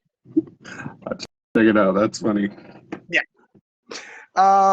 Shout out to Eddie Murphy. But so, okay. So now you're running around as an artist. Mm-hmm. You're starting to get your name out. You're at this point in your life now, right? You're starting to really get recognized. You've gotten sponsored by Topochico. You've gotten to run around for a couple years with them. And then out of nowhere, right? Johnny Walker. Now we just started working with them just recently when I was at the fashion show event. That shout out to Chris for plugging that together, and as well as working with Jimador. I did that for their tequila run. I worked with kind of a lot of brands, but some of them are kind of not disclosed. But I worked with a couple of other brands. They were fun. Working on South Beach was great, always fun. But it was a struggle for the first 2 years that I did this before I even got the sponsors. Like, it was me just like really going out there, drawing people, having like prints and selling them for like $10. And I'm not even, to be honest with you, I'm not even that big to the point where I could say that my prints were valued at that high. But I mean, look, I don't know what you're talking about, because I know people on the street that do spray paint, like star pictures, and they charge $50 and $100 for those, depending on how big and small they are. The mindset of where I was at that time. Sure, at that time, I was literally at the peak of like art, and I was like, oh, I'm not really valued at this part. I'm not really valued here, and that's also where I put into play note, because it's like, you can't value yourself. Other people have to value you and art to see. And you have to just accept that that's the value that they give you for the price that they give you. Now, that's not to say if you have a price that you want, you shouldn't sell your pieces for what you want to sell them for. But if someone tells you that your paintings are worth $80,000 and you're selling them for like $20,000, don't tell them that they're not right. Just be like, all right, well, pay me the $80,000, So I struggled. Yeah, so there was also, and I was talking to a friend of mine yesterday, Steve. He did the show yesterday, and he was promoting his art, his music, and he gets a ton of reviews from a bunch of like famous people, and also people who are reviewers, and they're all like, bro, this is an album, this is a contender for this year on album that came out, and this stylization. He says to himself, hey, I don't know how to sell myself. I don't know how to go up to people and be like, yeah, I'm the badass, you need to buy my stuff. And I was like, I don't think that that's the way to do it, personally. Like, that's not what you need to do. What you need to do is find ways to be playful in the way that you advertise. Mm-hmm. And in the same way that I was saying to you, with the videos of my friend and the metal art master, you're promoting the art, you're promoting the art, they're promoting the art, but the entire time you're also just telling a story that promotes the art. Right? And so that's the play. That's the part where you're playing to share the idea. Right. And then you can also play and how long it takes you to get there. Play on the intricacies of how to get there. Play on. You just got to find a way to play first. Right. And what do I mean by that? It's like, so something that's really easy to do, and you can shoot, anybody can shoot this, is one camera, one tripod, and you in 3 different pieces of clothing. Right. And you have all the people that you need, character-wise, that you need to make a story, produce the idea of the Note King artist who sold a piece of art for $80,000. Now, let's get into how to make your art more valuable. Is find somebody who sponsors your art, like Warhol did. Mm-hmm. And I tell the story because there's a guy who bought all of Warhol's art. And then after he bought all of Warhol's art for the last 30, 40 years, he goes to every single public auction and overbids the art on purpose so that other people either have to pay more or he just buys it outright. And if he buys it outright, great. It goes into his collection with his already worth stupid amount of money. And he also now has the rights to do whatever he wants to that art. Like, in other words, because he's the foundation of that guy's artist, of that art. Right? So he inflates the price of the art by making the art more expensive, by buying it or making somebody else pay more for it. And so it's the same thing for you. And it's the same thing for any artist, because art doesn't have value. Art only has value that we perceive, that we give to it. Right. So if that's the case, then it's only about finding somebody to be willing to give you the money that you want for your art, even if they don't actually spend that money. Right.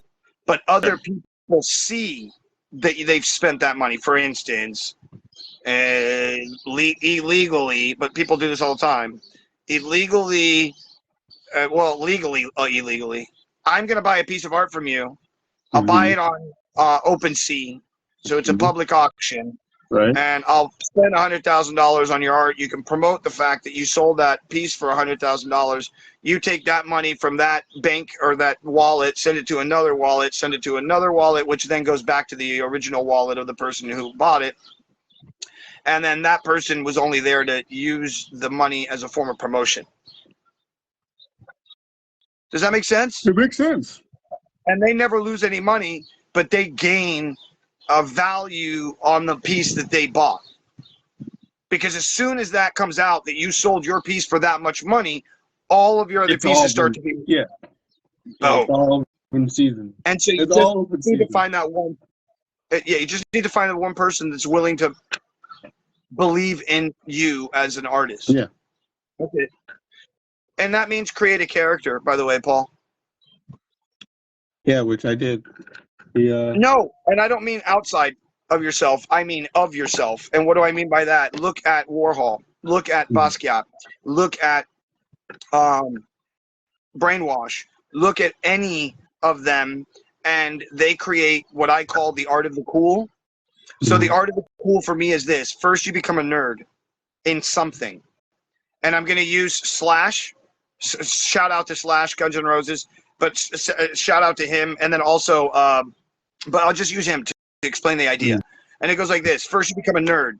So that means you're so involved in something passionately and effectively through your body and muscle memory that you become so involved in the idea of it, even the intricacies of it, that other people, when you talk to them, don't have any clue what you're talking about anymore because it sounds like freaking some science math that they can't understand. Right. Bro, you don't understand, bro. When you take the third note on the fifth and then you put it to the seventh, oh my God, bro, you have no idea. You're able to do these awesome jazz chords and then people are looking at you like, what are you talking about, bro? What are you talking about? But you go to Slash and you're like, oh man, on the 3-3, when you use a 3-5-7, and he's like, bro, you have no idea. I've actually invested this new idea where I use my pinky on the seventh and it brings in a ninth. And you're like, yo, I've never thought about that's dope. And then now you're two little kids that are nerding out on an idea, right? So that's the first part. The second part is create a silhouette of yourself.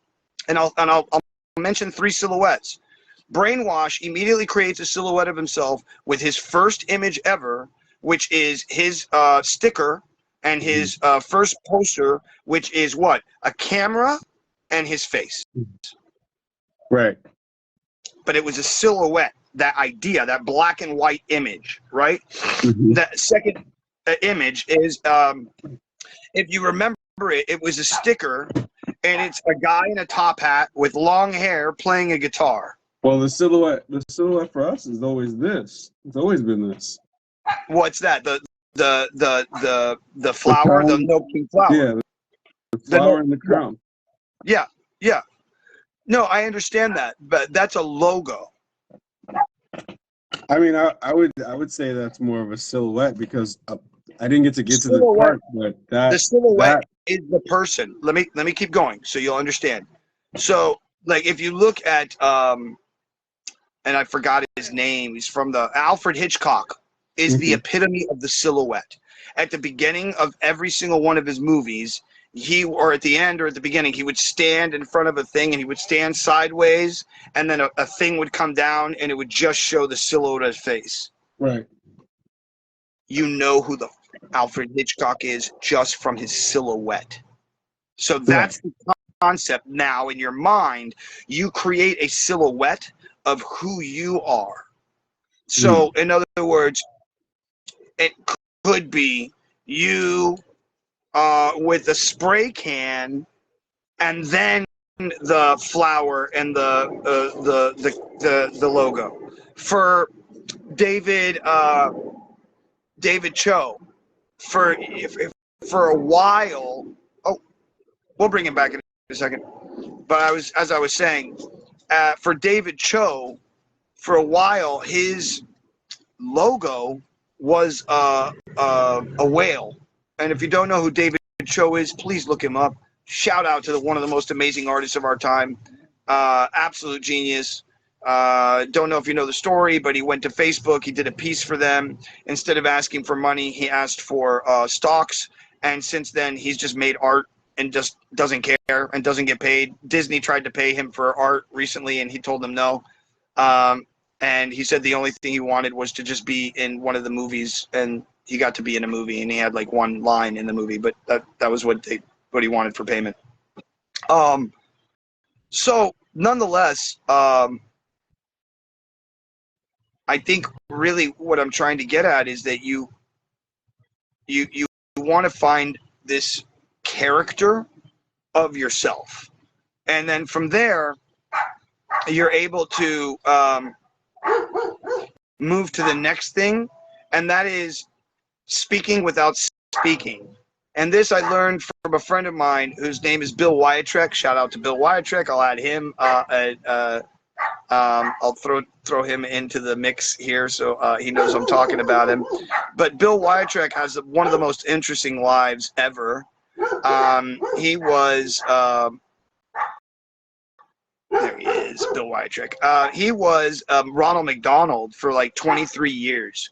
And all of the Ronald McDonalds around the United States used to have to go to a convention once a year. There was like 230 of them or 250 of them, and they would all meet up together and go to this convention in regular clothes. Like nobody knew what this convention was, and it was called the Top of Mind Convention. And in this convention, they would take a class on how to speak without speaking, because I think back in the day, no Ronald McDonalds were allowed to speak. And so they all had to just play the character and all seemingly play the same character, so that when you would see one Ronald McDonald over here to another Ronald McDonald over here, they would seemingly be the same person. You wouldn't know the difference as a kid. And one of the things they taught was this idea of being in the room and being able to speak without speaking. So it was this very cool idea. I don't know what happened, Paul. I'm bringing you back in right now. It just said you declined, but I'll bring you back in. No stress. All is beautiful. I'll bring you in one more time. But that's the third rule of what I call creating or becoming the cool or the art of cool. So to bring Paul back in here in a second and to lead him back into what I was explaining. Hi. So the first rule, as I was saying, was being a nerd. The second rule is creating a silhouette of yourself. And then the third is what's called the top of mind school, which I expressed a friend of mine whose name is Bill Wyatrek. He used to be Ronald McDonald. They used to go to a convention once a year, and one of the courses they would teach was how to speak without speaking, how to be the center of the room by just walking into a room a certain way. And in doing so, everybody goes, whoa, who is that guy? How do you become that person in the room, right? And it is an energy that you create. It is something that you hold within yourself, a sense of knowing of yourself, and a sense of owning the room, owning the moment, because you are the moment. Right. And then the last part of the art of the cool is finding a way to mix that all together. So if you're just a nerdy guy who loves the nerdy stuff on, let's say, guitars, then you're probably going to be a guy who works like a Guitar Center as a guitar tech, who nerds out on the weekends fixing a 1930 or 1940 something Les Paul. You know what I mean? You're not Slash, who obsessed about guitars for 18 hours a day and played music every day and didn't know what to do, found an outlet, became famous, got into a video game, created a silhouette, that then leads to who he is no matter what, right?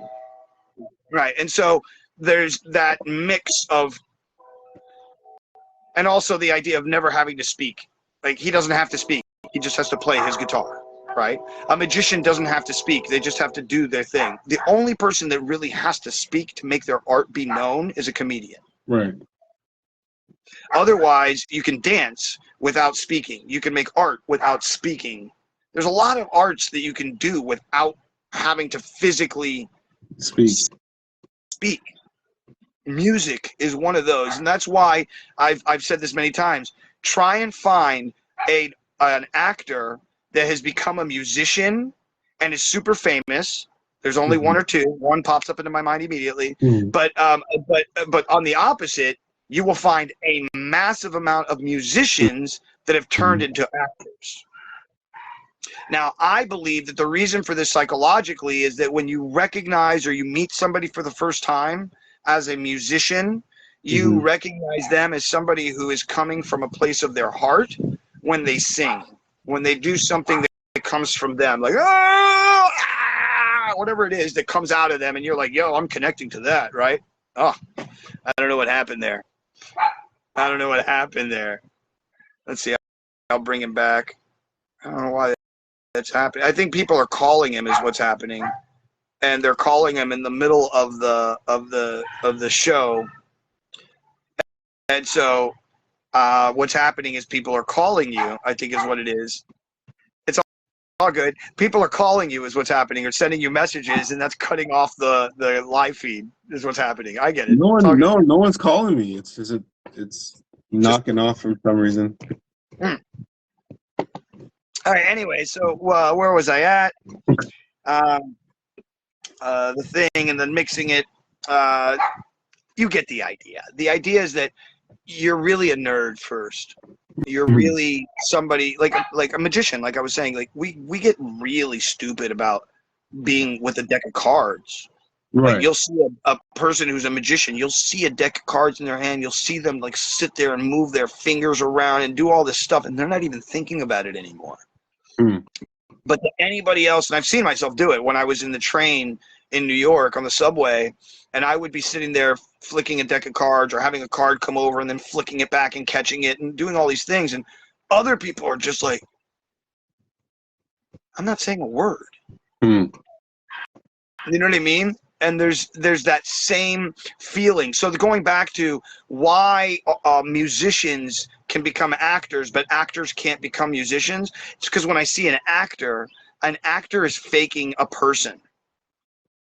Okay? Actor faking a person is wild. That's what they do. They fake people to tell a story. So if that guy then wants to become a musician, he has this huge hurdle to cross over, which is, are you really trying to be this, or are you just playing a role? Are you really trying to be this, or are you trying to play a role? So the only person that really gets it to go that direction is Jared Leto. From I think it's 30 Seconds to Mars, right? Or right? 30 Seconds to Mars? 30 Seconds to Mars. Mars. I think so. I think that's the name of the band. Should be. I think it's 60 Seconds to Mars. One or the other. That's the new 60 band Seconds. that came out, right? Well, Jared Leto's they've been a rap band for, I think, over 10 to 12 years. Okay. They've been around for quite some time. So I believe that after Requiem for a Dream, which was the movie that he was in, which was Aronofsky's film, phenomenal director. Shout out to Aronofsky. I would love to have him on. But I would love to have Jared Leto on. Shout out to Jared Leto. But nonetheless, Jared Leto. Basically, right after he was an actor, he jumped into being in the band. And I think he might have already been in the band prior. I mean, he was always a musician. But nonetheless, he really pushed for that for quite some time before coming back to doing acting again. And so that was that big hurdle that he had to cross over to prove, yo, dude, this isn't just me being an actor who wants to be a musician. I'm down for the road, bro. Let's go. And he did it for like 7, 8, 9 years and wasn't doing much acting, was doing a lot of music. And the band has since become this juggernaut. They've had lots of hit singles and done really well for themselves. And he is now a what you would call a double threat or even a triple threat, right? Because I'm sure he plays an instrument. So there's a triple threat right there. A guy who can play an instrument, who can be an actor, who can be a musician. So, but that's like I said, they're very few and far between that you'll find actors that turn into musicians. Right. But you'll find musicians who turn into actors. Justin Timberlake is a great show of NSYNC, you know, also Mickey Mouse Club, but that's all music based, and then boom, jump to this acting career where he did really well. So what is the thing that you're working on in today's world, like right now in your life? What are the pockets of things that you're throwing yourself into? I know that you said 3D modeling. That's based on the NFT project that we are involved in somewhat, and which I love you for, by the way. And so the story goes like this. Paul calls me, because me and Paul, when I was in Miami, we would hang out a lot, and I would always try to go see him, and we just kept connecting, and that's friendship at the end, right? But nonetheless, he calls me one day and he goes, bro, do you know about the hackathon that's happening at Miami-Dade Community College? I was like, no, let's go. I went last year. I want to go this year. And he's like, yo, you're on my team. And I'm like, let's go. So we end up at this thing. And if for those of you who don't know what a hackathon is, it's basically where people come to a place who are all different types of designers of different types, even people who are into coding and just anything that deals with it. And you're given different tasks, different ideas to accomplish. And you are then given a prize, first, second, third, depending on how big the hackathon is and how many sponsors they get. You can get more money or even connected to bigger businesses, so on and so forth. And so one of the things that was project was create an NFT that is multi-usable in a way that is also based in new technologies and is not just a picture that gives you access to some group, but something that has value and has some kind of depth to it. Now, this guy down here is an absolute super genius, first of all. Let's go with that. Second of all, he'd been super heavy in the last year and a half, 2 years prior to that in the NFT game, creating NFTs, meeting people, going to the conventions, and listening to what other people were saying was missing. Now, based on those pieces of information, this kid says, hey, I think an NFT should be created that is moldable and that can change over time. So it's not a non-fungible token, but a fungible token. And that because of that, and because we live in South Florida, I like the water and I like being on boats. And there really isn't a community in the NFT space for boaters. And I would like to create something that has to do with augmented reality in which we could create a world, we can create a virtual world and a real world, and kind of meld those two together in this new technology that's about to come out, which is augmented reality, which is like the new forefront because it's the step prior to virtual. And so this guy says, I like the idea called boat heads, and it's a guy, but his head is a boat. And I'm like, oh, that's great. I don't know what you're talking about, but I love it. And then as that happened, a community of developers and friends, people that I had met and Paul had met at different conventions and different things, we all just kind of seemingly just blip, and just became this thing. And while they were working, Paul was working on the art and the fundamental understandings of it, our coder who is from Brazil, Daniel, he came in. the king. Daniel came in and really started giving the key fundamental pieces of what this thing is and how it could work and how you could connect the AR and all this other stuff. And then JP comes in and he starts to really like make the business aspect of things. And me and Paul are really just like me. I'm just crazy idea guy.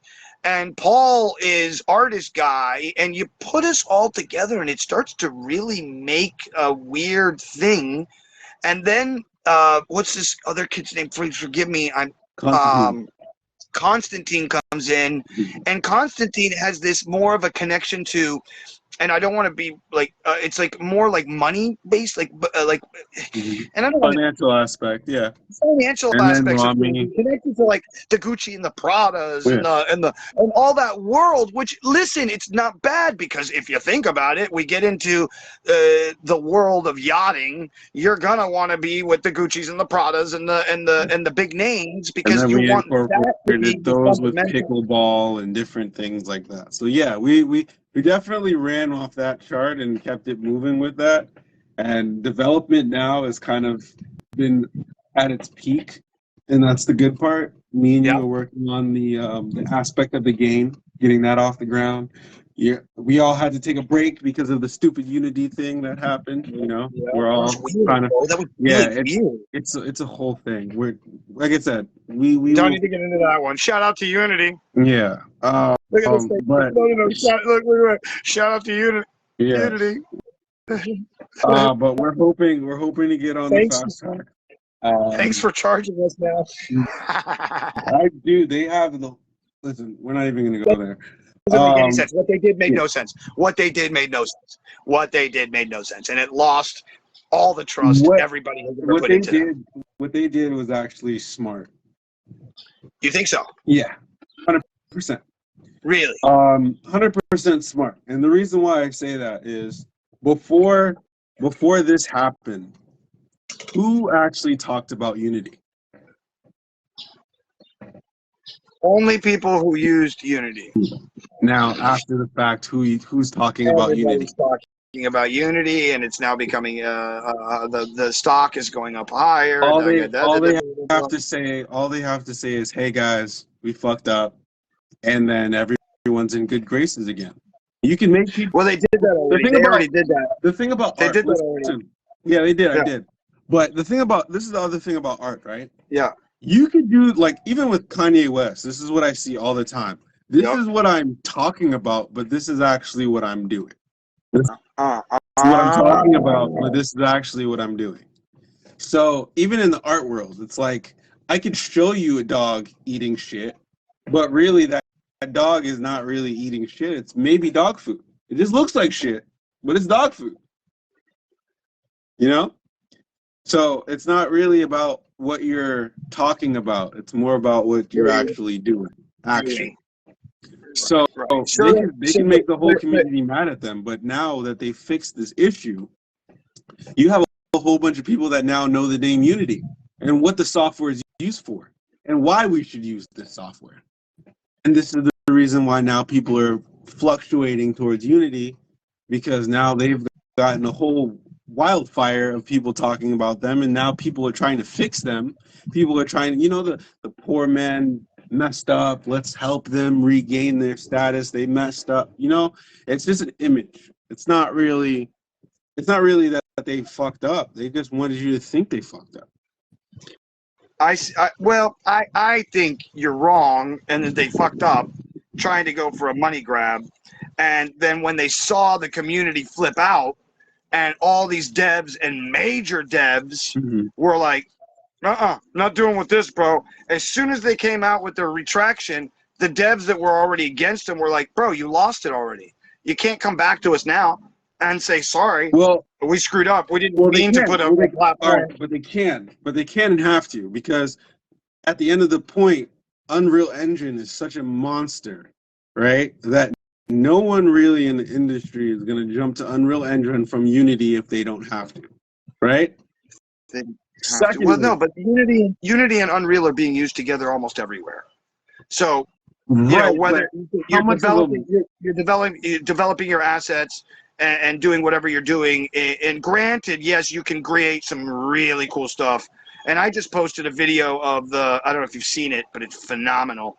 Ghostbusters, the Ghostbusters video, like a new video that was created, and it was all created inside of Unity. And it's absolutely genuinely beautiful. And they're using the technique that they were using kind of for the Mandalorian. But instead, like, they had like 3D models that they created that were like physical 3D models on the ground, right? And then they had a person with the camera, and then they matched all the 3D models to the actual location inside of the game, so that when they were walking through with the camera, they could see what they were actually shooting inside of the video game. Wow. Dope. Right. Very dope. Very dope. Also, I'd hate to do this, but my hour is up. Okay. So then, before you go, I need you to do this for me, please. Please, if you would not mind, fill us in on. You know what? I want to, if you don't mind, really quickly, I want to mention that because of the NFT project, we won, and from that, we were picked up by a group called the Shrimp Society. Shout out to the NFT Shrimp Society, which has also connected us with Niantic Labs, which are the people who created like Pokemon Go and all these other new games. They have a new game just came out recently, which is called Warrior Hunter or something like that, and you go fight dragon. And so, and to also talk about the idea of the boat heads, and I know you have to go. The AR aspect is to be on your boat with sunglasses and being able to see the depth of the water in front of you, which direction you're supposed to be on the water, and also locations of where you could go, like a marina or a location, other people that show up. And then when you get there, it would add on to your NFT. So it's this awesome, very progressive concept, guys, that we're working on, which is not going to come out overnight. It's going to take a long time. I also want to leave the audience with this. I'm not going to give them too much, but our ideas are to work with the new MetaQuest 3, so that we can have their Ray-Bans occupied with them, so that when you are recording, it will be on there.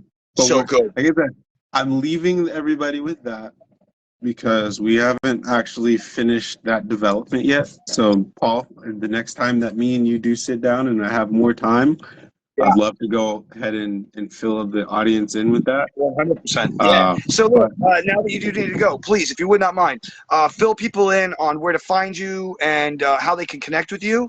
And then I'll remove you, and then I'll end the episode. But before you leave, thank you so much for your time and your energy today. I'll say this as well. You are my heart and soul, bro. I love you with all my heart, dude.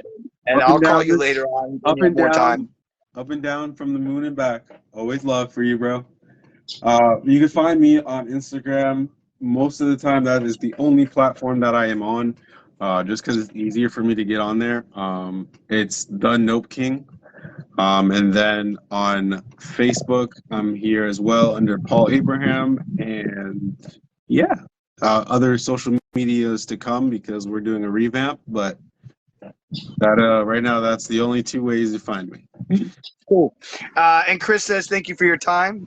She's down there saying thanks for having me on. I was a pleasure talking and mingling. More welcome to you in my DMs or anywhere else. If you need anything, let me know. Yeah. Awesome. Thank you, Paul, for your time today. It was an absolute pleasure, man. We'll see Absolute you soon, okay? pleasure being with you, man. Talk to you All right. soon. Bye-bye. I can't, but I'm going to continue doing it. Oh my God, another phenomenal episode in which we find something, we get the new pieces of info, awesome lessons on how to maneuver the things that are coming at you in life, looking at negativity in a positive manner, always being inquisitive, always wanting to find the new piece that could make something new from the thing that I'm already doing and how to mix those things together. Wow. How could you not walk away every day from this thing that we're doing together and saying, I am on fire for the day? You can't. You just can't. And with that, my friends, I am looking for sponsorship. I want to put that out there. I'm looking for five businesses that will give me anywhere from $10,000 to $50,000 a piece. I know that might sound crazy, but when you break it down, it's only $150 per episode if you're giving me $50K a year, which is absolutely nothing if you think about it. And for that, I will promote your show every time at the beginning of the show. I will do a 30-second commercial plus a referral code which sells your product to the people who are watching this. And I promise you this, if I get that money, we're going to use it towards promoting. We're going to use it towards building. We're going to use it towards all the cool stuff that we need. Use it towards getting to travel and getting to go to cool places and doing interviews at those things. And that's what it's going to be used for. That's what we're going to do here. And we're going to make this thing better and better as we go. So with that, my friends, please go out to the world to do something nice for somebody else. And if you can't do something nice for yourself, it does start with you. Number two, don't get caught up in all the crazy stuff in this world, because if you do, then you end up like, and that's not good for you or me. And number three, if you would not mind, I beg of you, please like, share, subscribe, send this out to somebody who would like to see it or hear it. The more that you push the like button, the more you push the subscribe button, and the more that you push the share, it helps. And with that, my friends, I love you. I thank you, Chris. Thank you. And I will see you all on the other side.